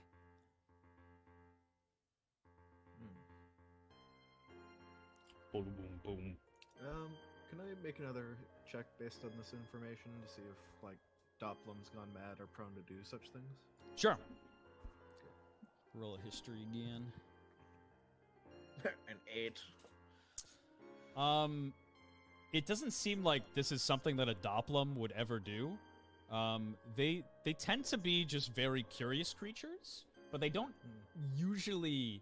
They're usually not just overtly violent. They usually like to watch from afar, and find creatures that they like and kind of mimic them, and they don't really enjoy fighting very much. So it's very bizarre that this Doppelum's actions, if it is a Doppelum in fact, is to just attack an unarmed child. Marth. Yes. When we were tracking them out of the dungeon, did you see a separate set of footprints head down the hall? I can't say I really did, no. It seemed to just be one, or maybe just a couple of, footprints, but I didn't see anything like mud or sludge, nothing like that. So Well, if the Doppelum was whole, and then went to the room at the end of the hall, it might have caused it to lose its last strands of sanity. That is entirely possible. I suppose if it made it outside, it could have just traveled under the ground. So I do think it could be a possibility that it could have made itself outside with its last remaining bit of consciousness or strength. But I'm almost wholeheartedly sure that this has to be the same Doppelum that was locked up at the prison. I can't see what else it would be. But it doesn't even seem like there's anything left to this poor creature. Indeed. And as you guys are kind of talking, the Doppelum is still kind of desperately, or this mud creature is still desperately trying to reach out and grab at Penelope. And as he does this, you see him start to kind of contort and begin to shapeshift into Penelope herself. I'm viscous burning that. Fuck that. Perfect. Go ahead and read the ability for me one more time. I just realized that Doppelums are kind of I like got you. synths. Thames takes in a mighty breath and repels a magma-like substance And in now a they all 5-foot must cone for perish. 20 feet. Anything in the radius must make a dex saving throw None of can be 12 or allowed to higher to live. avoid being hit. Anything coated takes No, 1d12. it's okay. They're at least damage of actual fire. breathing. You There's know. some of the good Fire, ones. taking 3 damage per turn until a fire is they're actual- extinguished. Twice per You know. rest. It was a 12 or higher? Creatures, not Yeah. created to be like people I with feel like it would people get a looking little bit of skin. debuff since Mm. it's- Yeah, it can't A really... little bit different. Yeah, It's like, that's true. It's like Pepsi and Diet but- Pepsi. I'm gonna have him roll at disadvantage I was for thinking this. more like changelings, but You yeah. could still like kind of wiggle out of the way if he Right. tries hard enough. That is a 6. I rolled an 11. Ooh. Alright, perfect. Wait, do you have to roll to hit, or is it just the dex? It's just a dex. Okay, And then the perfect. 12, Let's- and the, or not, Oh, the you 1d12 rolled- is your damage. Got you. I rolled an 11 on a 1d12. Alright. He takes 11 damage. It seems to have really hurt him, and he is just kind of screaming while on fire. You see kind of the bits of what is kind of mimicked flesh just start to drop off and kind of plop onto the ground. I'm covering Penelope's eyes. Yeah, she is mortified. This thing kind of transforming. And Marth kind of just levitates him higher. I kinda wanna and see that higher into the drawn. air, so nobody kind of has to. Oh, Thames covering see Penelope's this eyes as a disgusting Doppelum version of creature. herself as being And, fucking um, Yeah. He is going to. It's pretty fucked up, with but a I think it'd last-ditch make a good effort, mystery. try to break out of the levitation. Just a con saving throw. You know we killed her because it wasn't you, And right? that is a 6. And he, you see this this creature just kind of light up into flame and just plop onto the ground in a bunch of just separate burning piles. And that is the end of combat.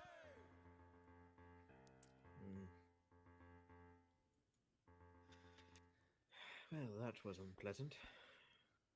I guess it's a first time for really anything, I suppose. I've never really seen anything like that.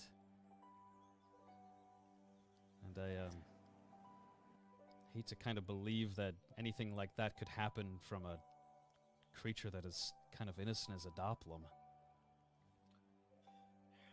The world's a different place, Prince. Your mind almost broke just as far. That is true. It reminds me of what happens when someone accidentally puts their hand into the forge. He likely saw something he shouldn't have. And Penelope is going to roll. Are you still covering your eyes? Yeah. Okay, perfect. She's gonna say, "What happened? What happened?" It went back into the earth and went away.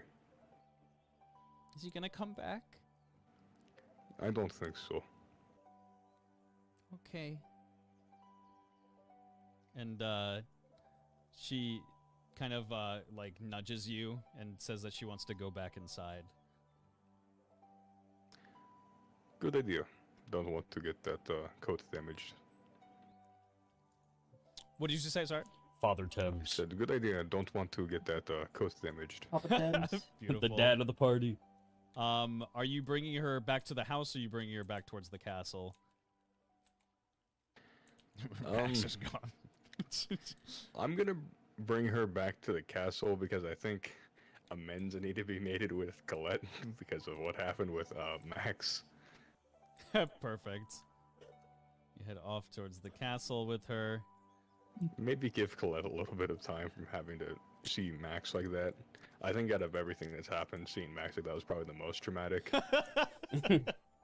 Sort of grown-ass Not wrong. heavyweight championship looking man in his underwear, just sopped walking around. In your dad's office that was locked. Yeah. I can explain. And Marth is going to kind of go up to Alice and ask, there was a girl here. Is she okay? Is she by herself? And Alice is going to, in pure Alice fashion, just say, "Yeah, she's okay though." She's gonna walk back towards the house. Huh. And she's gonna go back inside. Well, at least the area looks well tended. Last time I visited, the keeper was quite kind. I was gonna say, this is quite remarkable. I hate to believe Max is everywhere. Max is everywhere.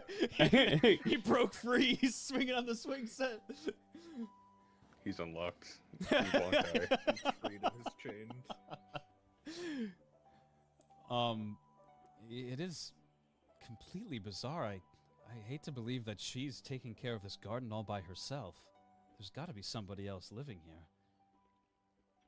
Last I knew, an old man tended the gardens, and he... I don't know. He frequently asked for a few choice magical supplies. It was odd, but there was nothing I could spare, so I sent them anyways. An old man. Do you kind of recall what his name was, or what he was like? He was kind, very devoted. I don't remember his name. I've dealt with a lot of people over the years.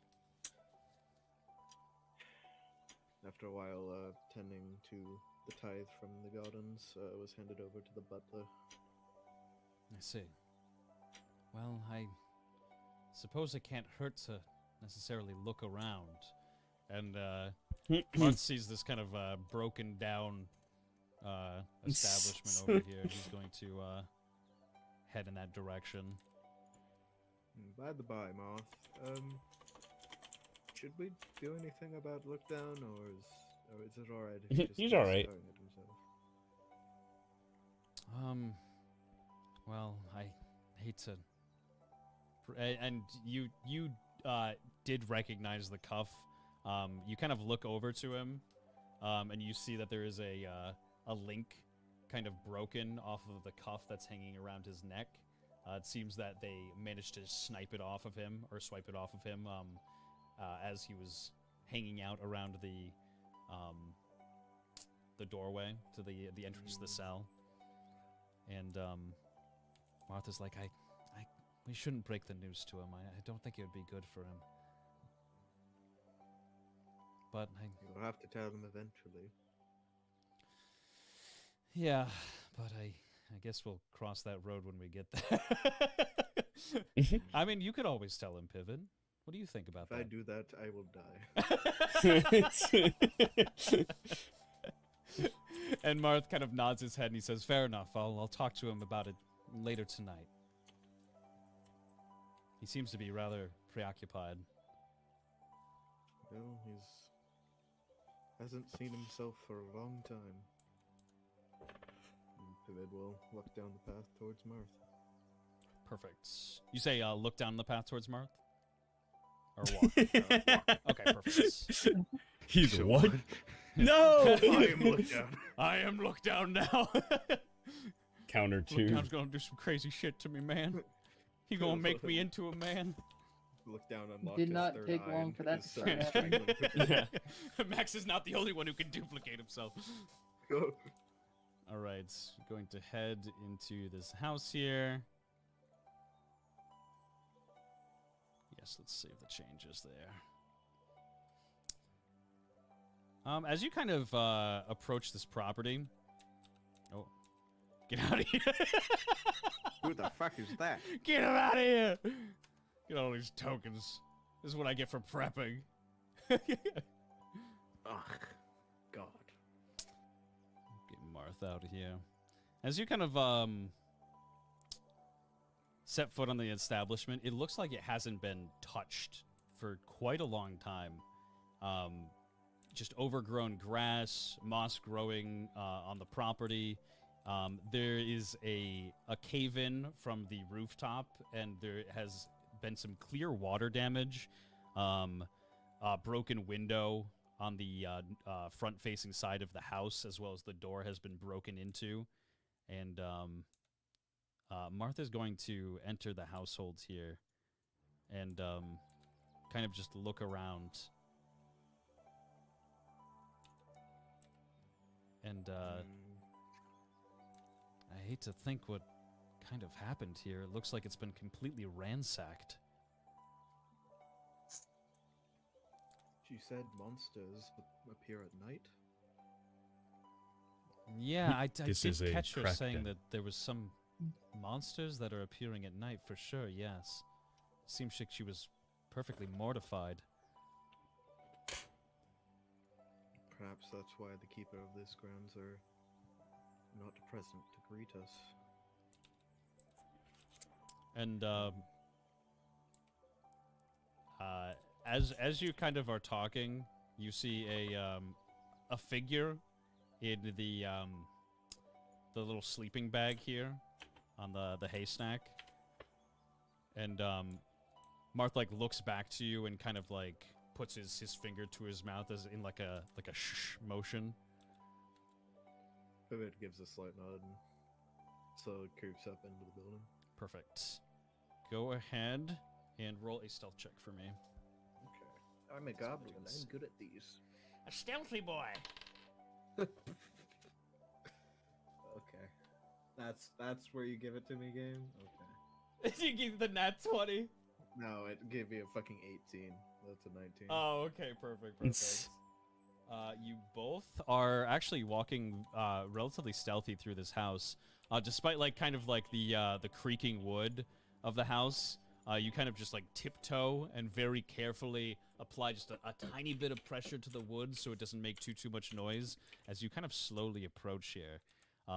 It's nice and silent, and as you get up to the bedside, you see the figure of a man sleeping in the bag, and it is none other than the Great Bavelli! No, motherfucker. taking a The little bit goat! of a squatter's That's why they nap call him the inside goat. the house.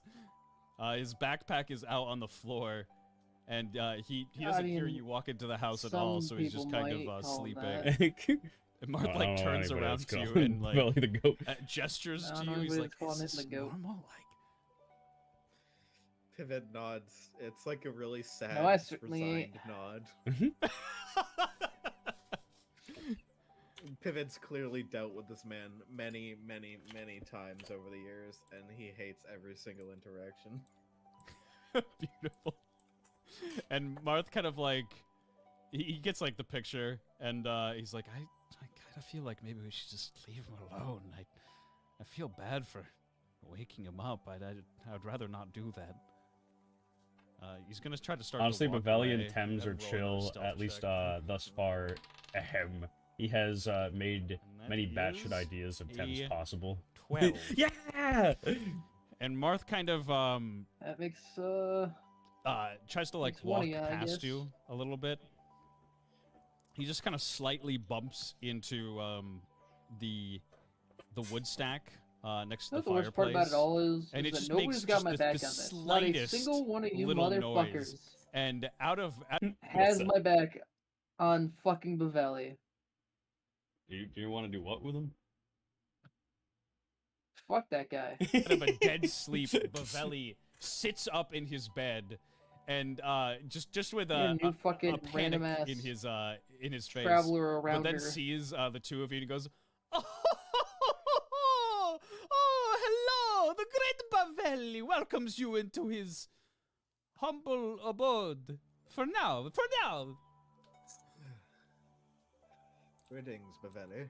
Oh, it's so good to see you again. It's been so long." I just get, oh no, it's what you Yes, just expect yes, it for it has. free? Like, yes, motherfucker, I did. Well, I hate to ask you, but Bavelli does not have much coin these Can't days, wait and until we get needs to that part. a little bit of food in his tummy. And as he's saying, like, Alice- his Alice stomach the one that is kind of just suffered from it grumbling. for it too. He says, "Would you wanted to look at my wares? Sure, Bavelli. Let's see what you got. Bavelli like very eagerly like runs over to his backpack and picks it up and brings it back over to you. And let's see if I actually still have this. I deleted it. No. I defeated Bavelli forever. Belly is an op. Pivot is going to slime him out for real. Let's go. He gave us a bunch of bears and made our Oregon Trail journey possible for pretty reasonable Where's price. Bavelli's wares? I need a theme song for Bavelli, chat. What do you think? Definitely. The Spider-Man You know- pizza theme. He stopped using him for shit. We wouldn't be able to give him credit. Bavelli's bag. Here we go. I'll I'll put this in the Discord. We just figured it out ourselves, To be fair, I didn't ask him for nothing. All right, and that's why I'm pissed about it to begin with. Was it you? Nope. Was it you? No. Oh fuck. Which one was it? Oh no. Okay, perfect. Here's Bavelli's wares, and I'll post it in the Discord as well.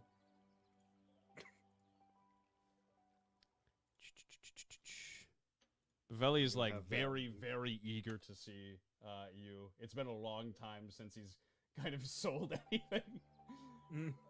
And he says, "I have some great wares. You should check it out. I have a couple of unique items this time around." And he has a light spell called Vayus. A couple things of sageweed, which restore spell points when eaten. They restore 3 spell points. A giant frozen dragon fang. Hey, he I kind of, remember that like, one. Gives you like a wink, and he's like, "That is I had to Me do too. a couple of shady things, if you know what I mean, to get that one. I had to sneak away from some pillagers, and it was not a pretty sight, but I managed So to bad get because away I think with we my kept head. calling it an ice dragon fang And instead he of a has a frozen couple of dragon rat's fang. eyes But, as yeah. well. Did you take the rat's eyes from the? I'm What? intrigued about the What are they- development we see with him what do you as mean? to not spoil. Doesn't matter. Doesn't No, matter. of course it doesn't Don't matter. care. Don't ask, don't tell.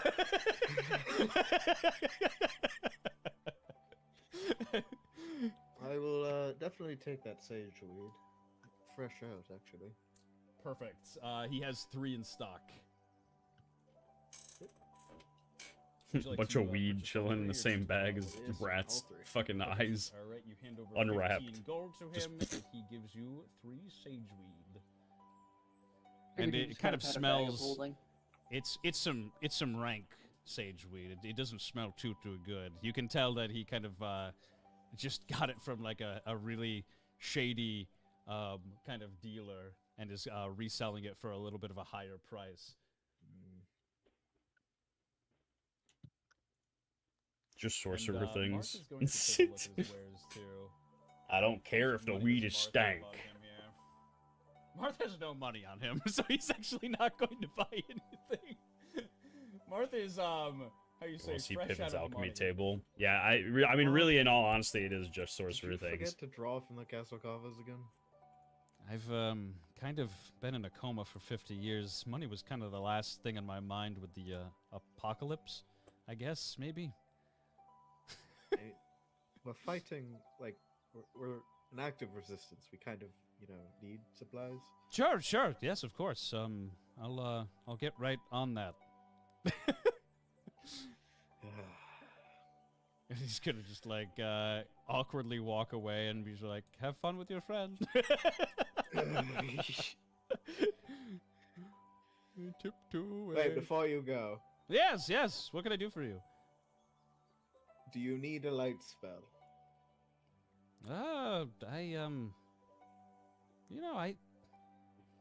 I suppose it wouldn't hurt. And he kind of walks back over. And he's like, "But I wouldn't want to, take your money. I suppose I could pay you Literally, back, if but I could give you something to cast that's not going to kill you in 10 seconds, I would gladly pay for it.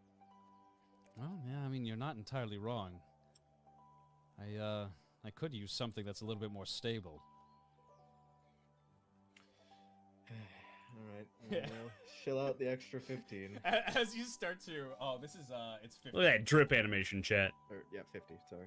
As you kind of take the gold out of your pocket, Bavelli gets like this big, bright-eyed look in his face. He's just like, "Oh, I have not seen this much gold in a while." Hold on. Beverly, Yes. you wouldn't mind if I inspected the spell tome first, would you? I suppose not. And he kind of takes the spell tome and he kind of like grabs onto it and hangs it in front of you. And he says, "But don't touch. You may look, but not touch. It's a May I well-learned flip the lesson in pages? the world." May I turn the pages? And Bavelli, like, he nods. And Pivot will kind of inspect the pages, make sure they're genuine, they're actually work as they're intended. And you read through the pages and give an arcane check really quick. Arcane It mention. is a 19. To you, it seems like a genuine article. It seems like he actually kind of stumbled on something that was worthwhile. This book and the spell content inside of it definitely will do just fine. Alright. Well done in finding this, Bavelli. I will definitely pay for it. And he hands over the gold. Spinning in circles, very happy. And Martha's like, "I kind of like this guy. He's kind of funny." He's very charming. Bavelli, you wouldn't want to happen to, I don't know, just come along with the rest of us? And, I mean, we have No, plenty of he's room in a- the castle. He's a free spirit. He wanders from place to place, time to time. Oh, As much as I would love to settle down, nothing, not even a woman can tame the great Bavelli. He says, he's your friend here is not wrong. I do just like to show up here and there. Sticking to myself, I can acquire goods much more effectively. So I will be around. I will follow you, but at a distance. Follow you. Just without a word, Vivid's gonna hand the spell tome to Marth. And Martha's gonna nod to you and say, "Thank you so much. I really appreciate this. This is gonna be great. I'm gonna go start trying it out now." Have fun, don't die. Martha gets out in like the front yard, and you just see this burst of light kind of appear, and like a creak in the wooden foundations of the house, just like. Pivot's just gonna out. You put too much into it. Beautiful. And Martha's going to disappear, and Bavelli is he's just gonna stand there awkwardly, and be like, I don't have any food for you, but yeah, I didn't really think you would come into the house unannounced, so I'm a little embarrassed. Well, we didn't quite know who was in this sleeping bag, so we wanted to make sure you weren't a bandit. I do apologize for the intrusion. Nothing the great Bavelli cannot handle. He jumps back into the bed, and he just like kind of covers himself and just falls right back asleep. Without like paying any mind to anything or the fact that anybody else could sneak into the widely opened up windows and broken down door. Pavid's going to walk over to the table kind of next to Bavelli. There's stuff on there? Yep. What's on there? There is just some like really, really old rusted tools, a hatchet that's kind of embedded into the table, as well as a couple of scattered notes on the table. Alright. He's gonna check the notes. Perfect. Trying to see if there's anything of interest. Let me open up the document.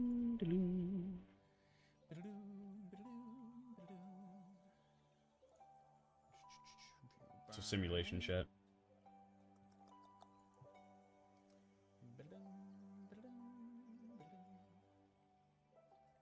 Wherever Light Garden's at. Perfect. I think this is it right here. It's all a simulation. I push my fingers into my You look at the note, and it is it's pretty crumpled up, the paper, but it's still perfectly legible. It seems like the water damage hasn't really reached this part of the house. And you see a note that's kind of in sloppy handwriting that says, "I'm so proud of my granddaughter. In 16 short years, she became such an extraordinarily talented young girl. Smart, too. She's just been accepted to Bilms University. Yes, Thomas, your years of laboring on farms to make money for your family have paid off. This will take every last bit of money I have to put in my name to put towards it, but if it means securing a future for my granddaughter, then I will gladly give it. Under normal circumstances, I wouldn't have been able to pay for the institute, but they were so impressed with her application and her understanding of modern medicine that they let her in for half the cost. Isn't that great? I was so excited that I had to write this down here and now, that I might stumble upon this letter again in the future and remember this feeling of pure elation.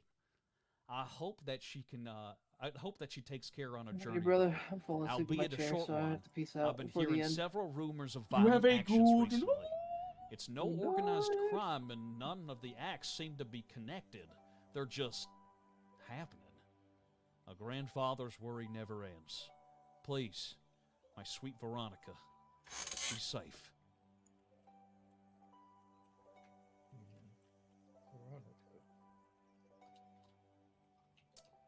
Yep. Veronica. Are there any other legible notes?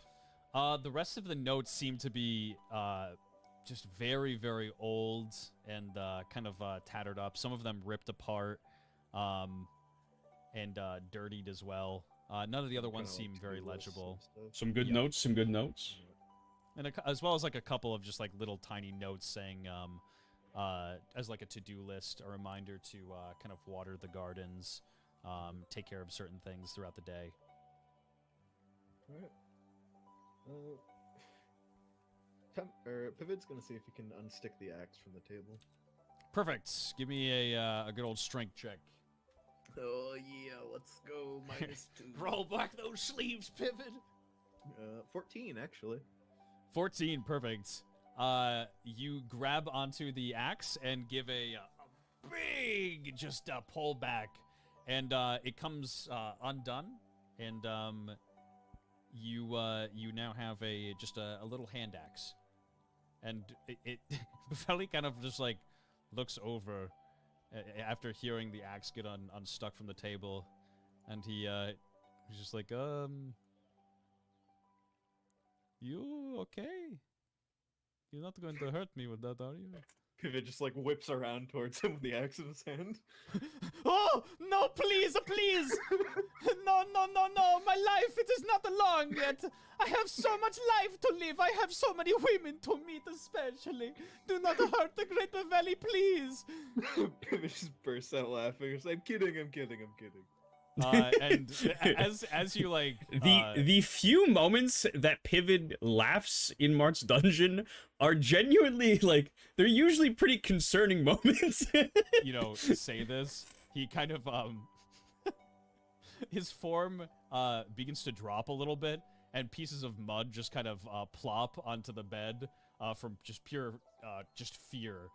He drops his shapeshift just a little bit, and then he looks at you like a little angrily and kind of brings himself back together. I apologize for this scare, but I just couldn't pass it up. It's okay. I think I'll probably be able to go back to sleep. Thus begins the tradition of Pivot vaguely threatening And like as he's violence like towards Buffelli. you know sleeping just in his When you're the his best sleep of talk, friends. the great Buffelli, great Buffelli. Alright. Hatchet achieved. He's gonna head out of the building. Perfect. Just kind of tuck that into his belt. Right back into the Verlight.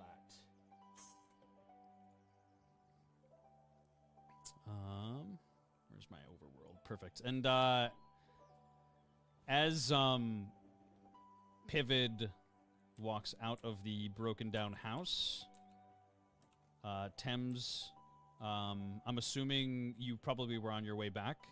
Yes, after you kind of dropped off Penelope. Yeah, make sure that she's in a place where she isn't gonna fuck everything up. Make sure Max is locked up. Yeah. Currently, Max is locked within the cafeteria. Beautiful. Behind the hole in the staircase. I figured that Tim's locked him up there just because he figured that, you know, he probably won't want to leave there. So I just so he'll imagine. probably not make too much of an effort.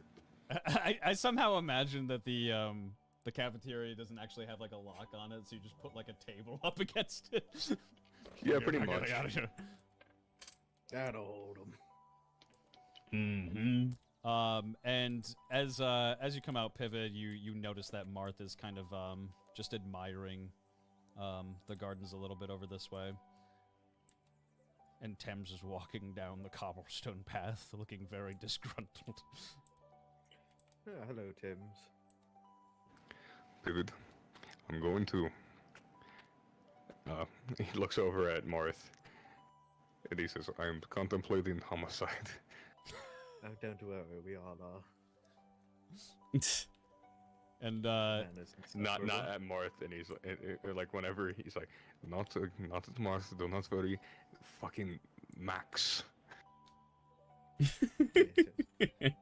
mean, who in the hell wanders around a child's home in their underpants as a full-grown man?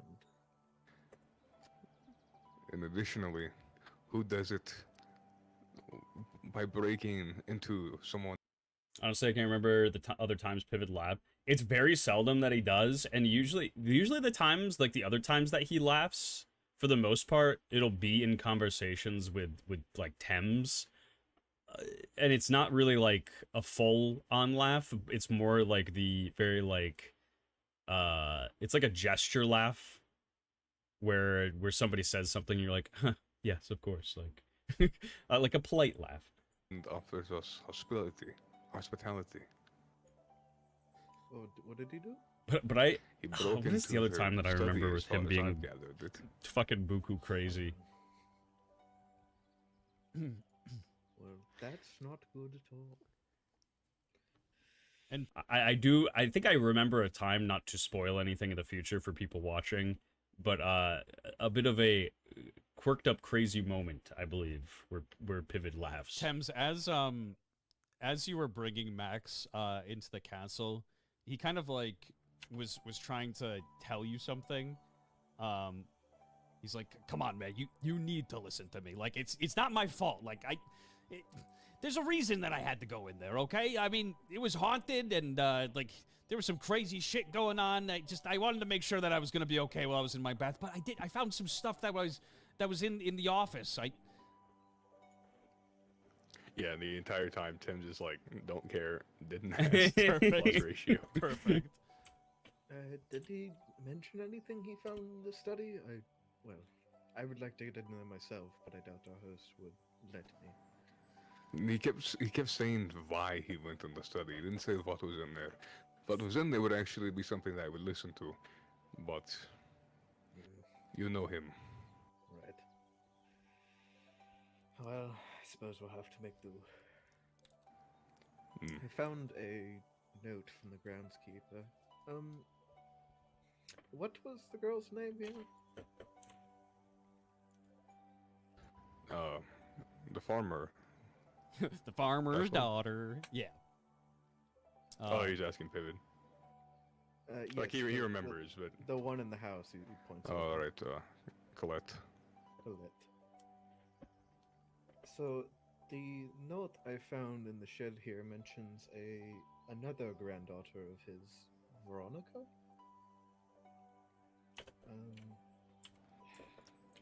She did not mention losing a sister. It said she went This- to the Bilms University. Surprised she hasn't mentioned her. On the slightly unrelated note, how are we going to move him? And looks down. I have a way to. It's get like, his attention. yeah, good Not luck, sure buddy. I want to do it if I have to, but I Do think we'll tell. just. It's in. For money, used to live in the dungeon. I would use one of my birds to signal to him that I was coming. He didn't like the light. It was. I don't like doing it, but if it gets his attention, then it's worth doing. I see.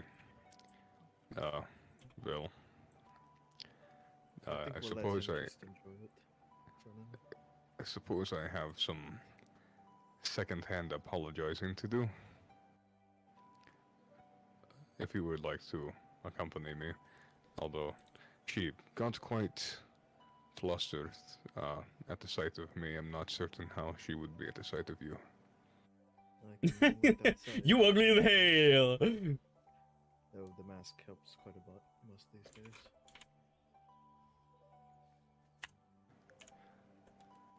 Will we ever fit in anywhere, Pivot?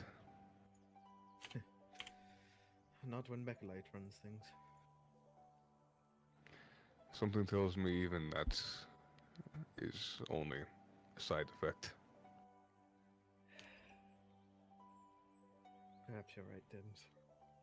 And Vivid just quietly turns and starts walking up the path.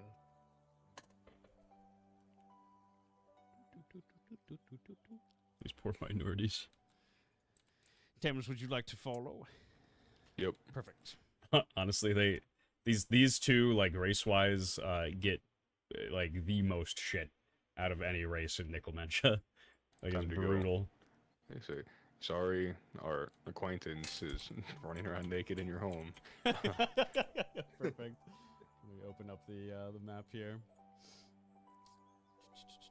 He unfortunately was not drunk. He's just like this.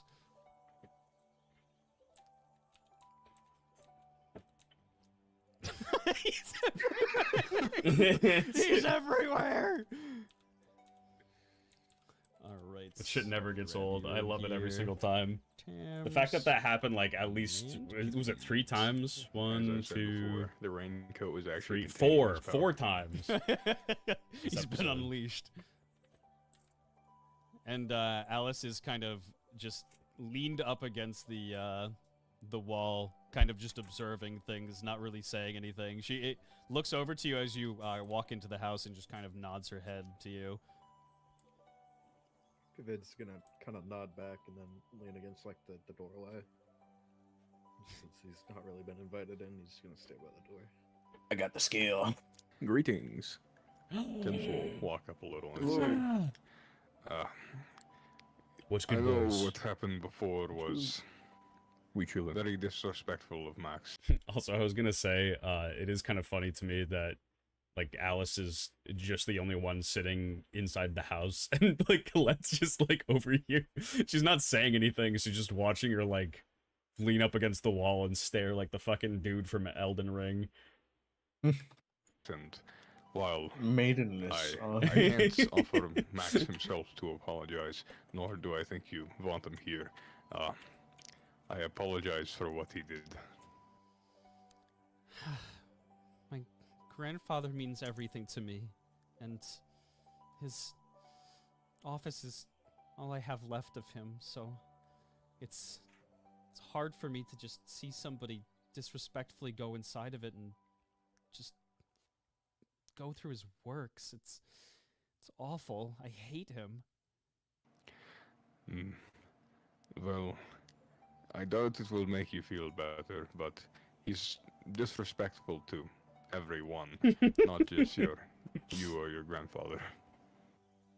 And that kind of makes her giggle just like a little bit. She's like, yeah, I kind of got that vibe. Oh, you brought somebody with you. And she sees Pivot. Yes, he is my friend. And she looks at Pivot and kind of looks at you. Take off the sees mask. that Pivot's wearing a mask and sees kind of just like some like warts and just bits of like just like molds just creeping out from under your mask, and she doesn't really like question it. She's already seen a gigantic Turliad, which she's never seen in her life before, so nothing has really surprised her these days. Monsters are at her house every night, so she's just like, well, it's nice to meet you. You said Pivot? Yes, I am Pivot. It's a pleasure to meet you. What is your name? My name's Colette. A pleasure, Colette. Thank you. It's lovely gardens you have. I see they are well tended.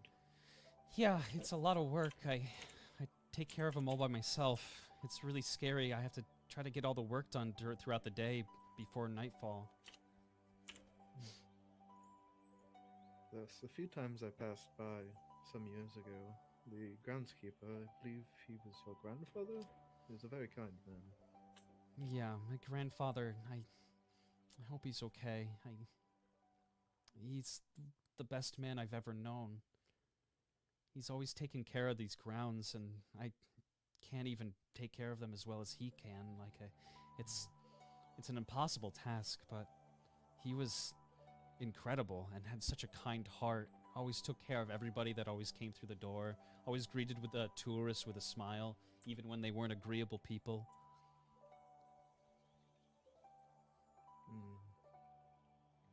Perhaps we might be able to find him.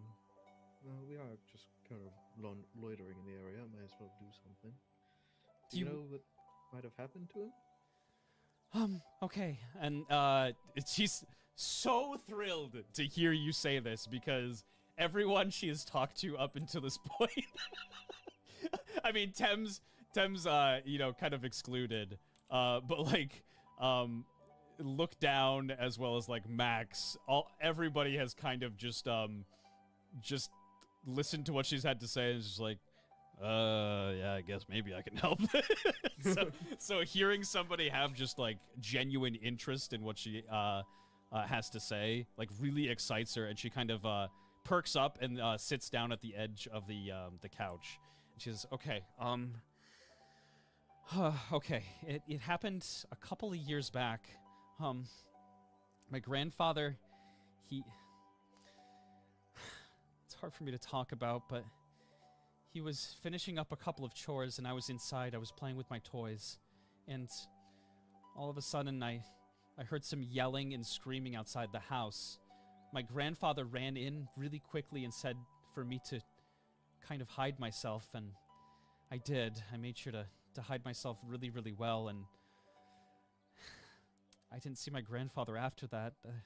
And every day, I literally kid you not, every single day after that incident, there's banging on the outside of my doors and my windows, on the walls. Something's out there and it's trying to get me. I think it knows I'm still here."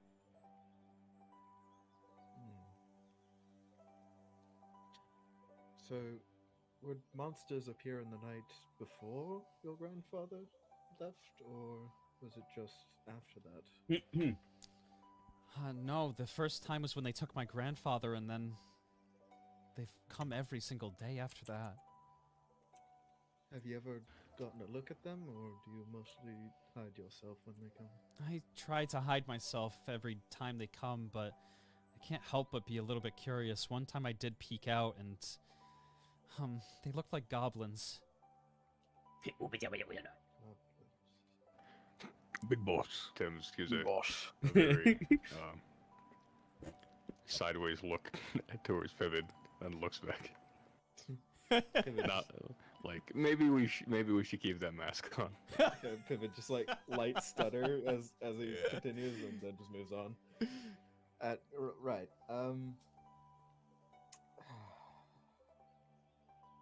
If your grandfather was in danger, or if you were ever in danger on the ground, was there anywhere he shared for you to run to or to go to? Well, he always just tells me to hide in the special spot. I can show it to you.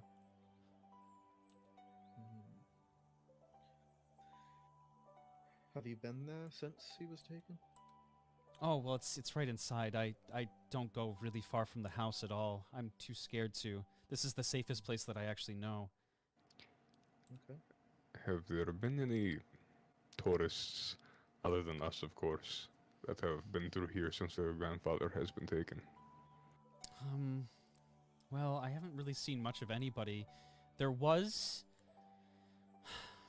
one goblin that I did see. He was a big one, and he kind of well, he went off into the maze, and I haven't seen him since. The maze? No, this was at night. I did peek out, and I was finishing up a couple of things. It was right at sunset. He walked towards the maze, and I didn't really think much of anything else of it. I didn't see him again. I see. Colette, I do have something to ask of you, and I know it's maybe insensitive given the situation, but with your supervision, could we have a look at your grandfather's study to see if there's any text that could indicate what happened? Colette, like, kind of balls up a little bit in the corner of the couch, and doesn't answer you directly right away. Kind of just like, she just kind of like mumbles to herself a little bit, and she's like, it's really private. I don't like people going in my grandfather's study. I really understand that, I do. But this may be one of the only ways we can find him. After all, if they showed up one day, perhaps he knew that this was coming. Or had something that he had written down that could give a clue of what it is, what took him, where they possibly could have gone, so on and so forth. I would not ask this of you if it was not important. Yeah, I guess you're right. I understand. Just be quick. I'll stay here. And she points towards the bathroom and she says, "It's just the bathroom and the next door over." David will kind of bow courteously. A little curtsy. Courteously. Tim's will just If I can get you like, this maid outfit. intentfully and just say thank you because bowing's a little harder for him. Getting down that far. And then, as you're in the bathroom, I presume if we both go, then Tim will say, "Right, I can read. You're probably a lot better than I am then." I wouldn't like to brag, but probably. So, I will see if there's any physical clues if you would like to read the texts.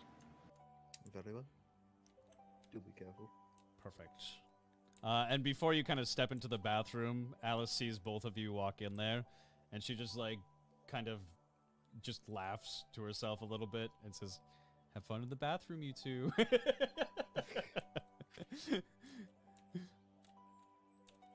Pivot kind of snarks himself at the comment and just goes in. Tim's just gives like the blank, deadpan face and then continues. So as you enter the study, the door is still opened just a little bit. You kind of open it up, and it seems like this has been abandoned for a long time. There is dust everywhere, just covering the entirety of the office. It looks like it's been untouched, just completely. The rest of the house is cleaned immaculately, and there is like cobwebs everywhere. There is just like old tools laying in the corner, yeah, I'll let you kind of take it away. There is also a desk over here with a bunch of stuff on it. Pavid pretty much just magnetizes straight there. Perfect. And you see that one article in particular has been tampered with. You can tell because there are little just splotches of wet marks leading towards the desk, and a handprint, a wet handprint on a notebook that is sitting. My granddad's work means so much to me. Hey, what's Tries this? to use his keys to wipe off the kind of desk. Perfect. And it looks really, really nice now. If he mysteriously disappeared, would you say anything, David? Depends if I'm implicated, but probably not. While Pivot reads, Debs will just look around for, like, if there's any secret compartments, secret, like, doors, any floorboards that can be lifted, so on and so forth. Okay, perfect. Roll an observation check, Tums. Okay. A good old 0. A 0, no. Not to the check, I'm saying that plus 0. Oh, got you. It's like, damn, -1, fuck. Thames closes his 16. eyes. A 16. So you kind of rummage through this area. You open up these cupboards here, Can't open them. and there's just a lot of like very, very old clothing. That a couple of them seem to have been taken out, and it looks like they're being rotated through still. A lot of the clothing in here is well old, being actively cleaned.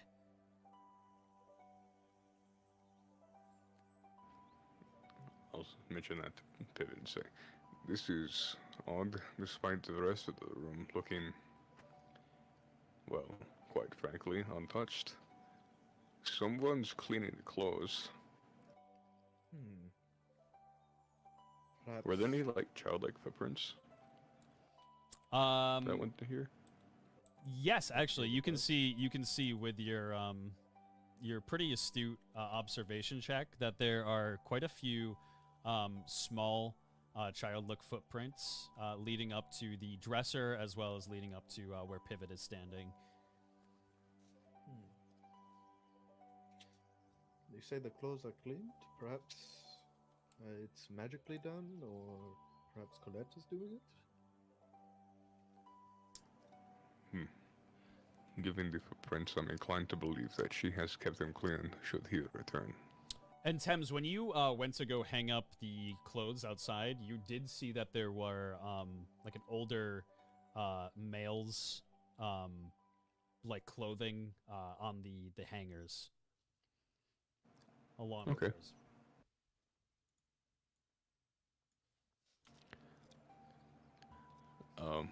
Question. Are the things at the top right maps? The things at the top right up here? Yep. You got tools. A bunch of various kind of maintenance tools mostly for the gardens. Things to just clip the hedges. Small like little wooden axes and stuff. Lots of bolts and stuff. Okay. Right, well, I'll let you get to the reading. I don't think she wants us here for much longer.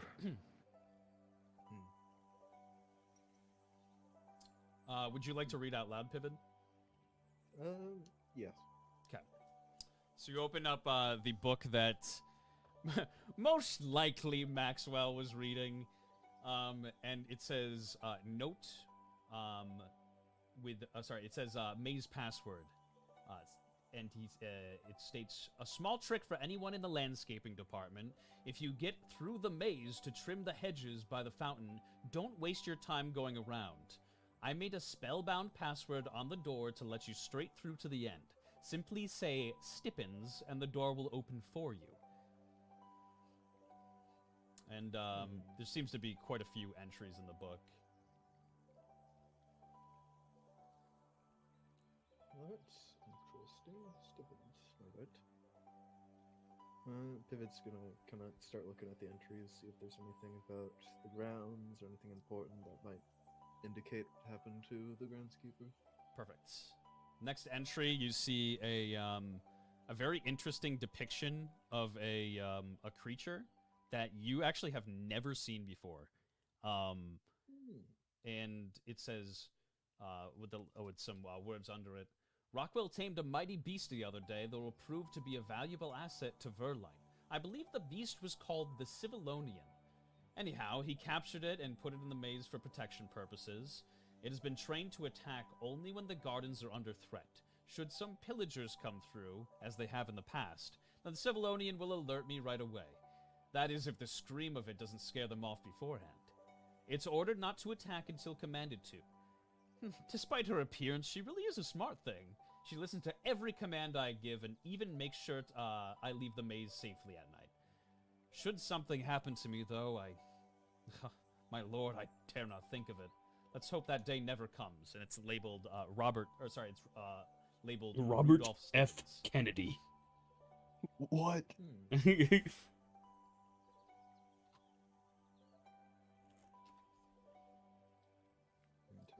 And you see that there's one more entry kind of all the way at the back.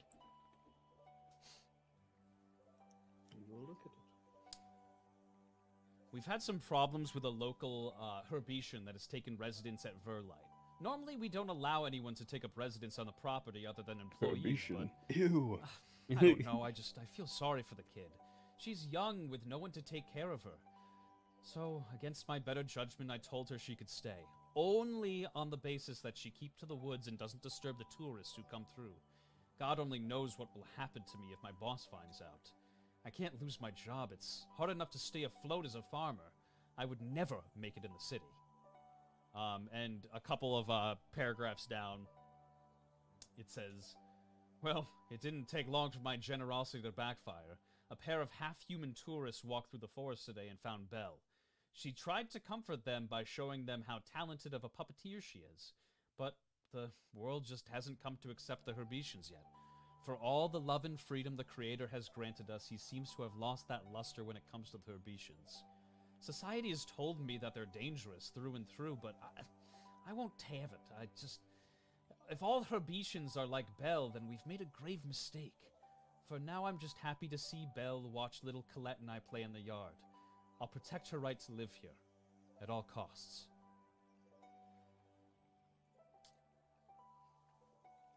And that is the full extent of everything. You can't trust them plant people.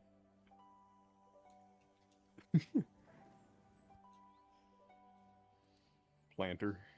Well, that's it in the book. I debated on saying that one or not. I'm not gonna lie. What I was What gonna of say the others, originally the was ones that, not a good one. Maxwell did not taint. Yeah, Vivid will gonna look over them, see if they're meaningful at all. As you look through these notes that are on the table, there are just kind of various books on different plant life in Verlight Gardens, different trees, and how to properly take care of them in landscape. It seems that he was very just avidly making sure that he takes care of the gardens in the best way possible. So he's always kind of keeping up on his studies. On the ground, there's just a couple of newspaper articles that are very, very old. Do they have a specific date? Yep, they seem to be dated back to about 60 years from present time. Okay. He's gonna look at them, see if there's anything of note, anything of import there. You kind of look through the newspaper articles. There doesn't seem anything too irregular here. Just some talk about various politics, and just small events that are happening in the area, but nothing too concerning or too much of interest.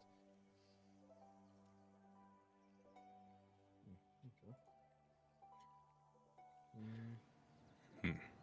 Nothing of import, mostly just gardening books, old newspapers. I think that the next step in our plan is to wait until night and see what comes. We can do that, or we can try and find this bell. Or perhaps find the Civilonian within the maze, though that might be a little more risky. It said I'm they was inclined good. to... Perhaps that did sound concerning, but I'm inclined to take this from the source as a figure of speech, and then expand outwards. I understand. Mr. Dungeon Master? Yes. What do you call me? Do a check. Could a herbation be Master. mistaken for a goblin? Aw. And dim light? Around the same kind of stature, goblins tend to have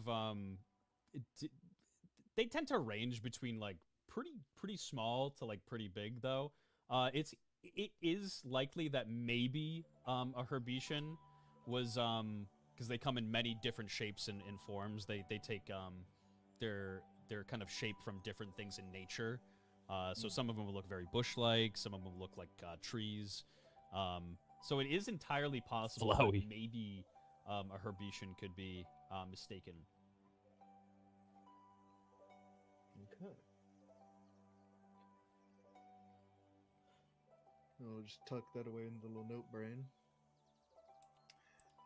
Well then, Tims, I suppose we can proceed from nightfall. I love the work that like the party does, like detective work that the party does. Actually, it's like some of my favorite stuff in the campaign.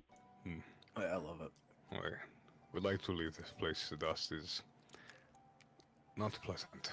Yes, yes. Just a couple little coughs. Mainly like just sneezing. In terms of I like how you can full-on also dad like sneezes, too. through so. the different, like, different investigations see a bit like a glint of like how every character handles problems as well. Yeah, no, very true. Their personality comes out. It's probably enough that Colette could hear them through the walls. Meanwhile, fucking Pivot searching through as you absolutely head back everything. into the room, Colette has disappeared. Where did the child go? Alice kind of just like rolls her eyes at you and points towards this door right over here. No, she went into the kitchen. No, the door on the side wall. Oh, the other door. Yeah, this door over here, the one you guys haven't gone into. After hearing myself speak like this, it's really hard to not mimic the tone It that I was is doing at the opened time. up, however. It's like slightly ajar. She didn't close it behind her. I think that, well, actually, I'll leave it up to you. Should we knock? Well, can knock on the wall next to it. Let's do that. Get her attention, but not disturb. So you knock. Are you knocking relatively hard, pretty softly? Pivot's gonna stand over by the chair. Okay, perfect. I'll knock softly because if I knocked hard, I could probably splinter wood. You knock pretty softly on the wood. No reply whatsoever. And then I'll say, hello, Colette? You say this, and there is no reply back to you. I'll push the door in a little. Okay, you push the door in a little bit here. Let me just reveal a little bit of the room.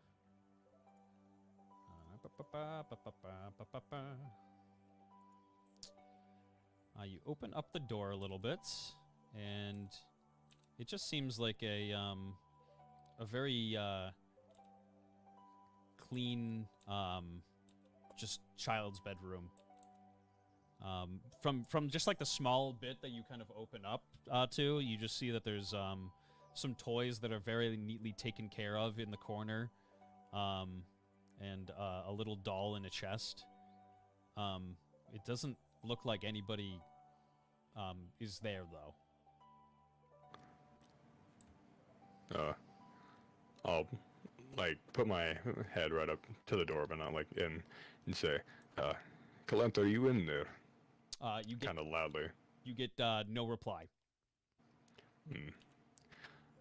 Well, I'm in more ways Keeps than sitting here one, being like, take the hint.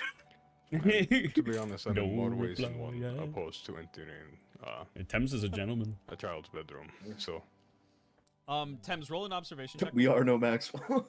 a 1.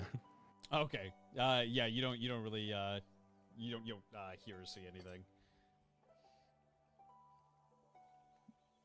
You think no different. Well, morally, I am opposed. We have given plenty of warning and there has been no reply, and this is a matter that does need to be discussed. So, if you do not want Suppose to, you're I right. will go. Perfect. I'll enter a little with Pivot. So Pivot leads the way here, and let me just reveal this. You open up the door, and you see nobody inside the room. A window is open up on the opposite side of the room, and everything is just kind of very neatly taken care of. But Colette is not in here. The window is wide open. It seems like maybe she left through there.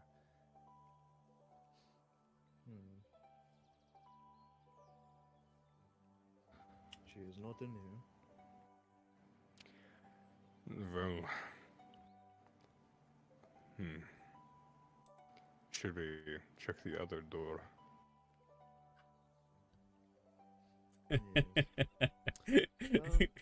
The claw marks kill me. Probationers have a kind of Is it theoretically possible? To be honest, it's take very a hard to force see. into, like, a Yeah. They're wrong. not known to. No.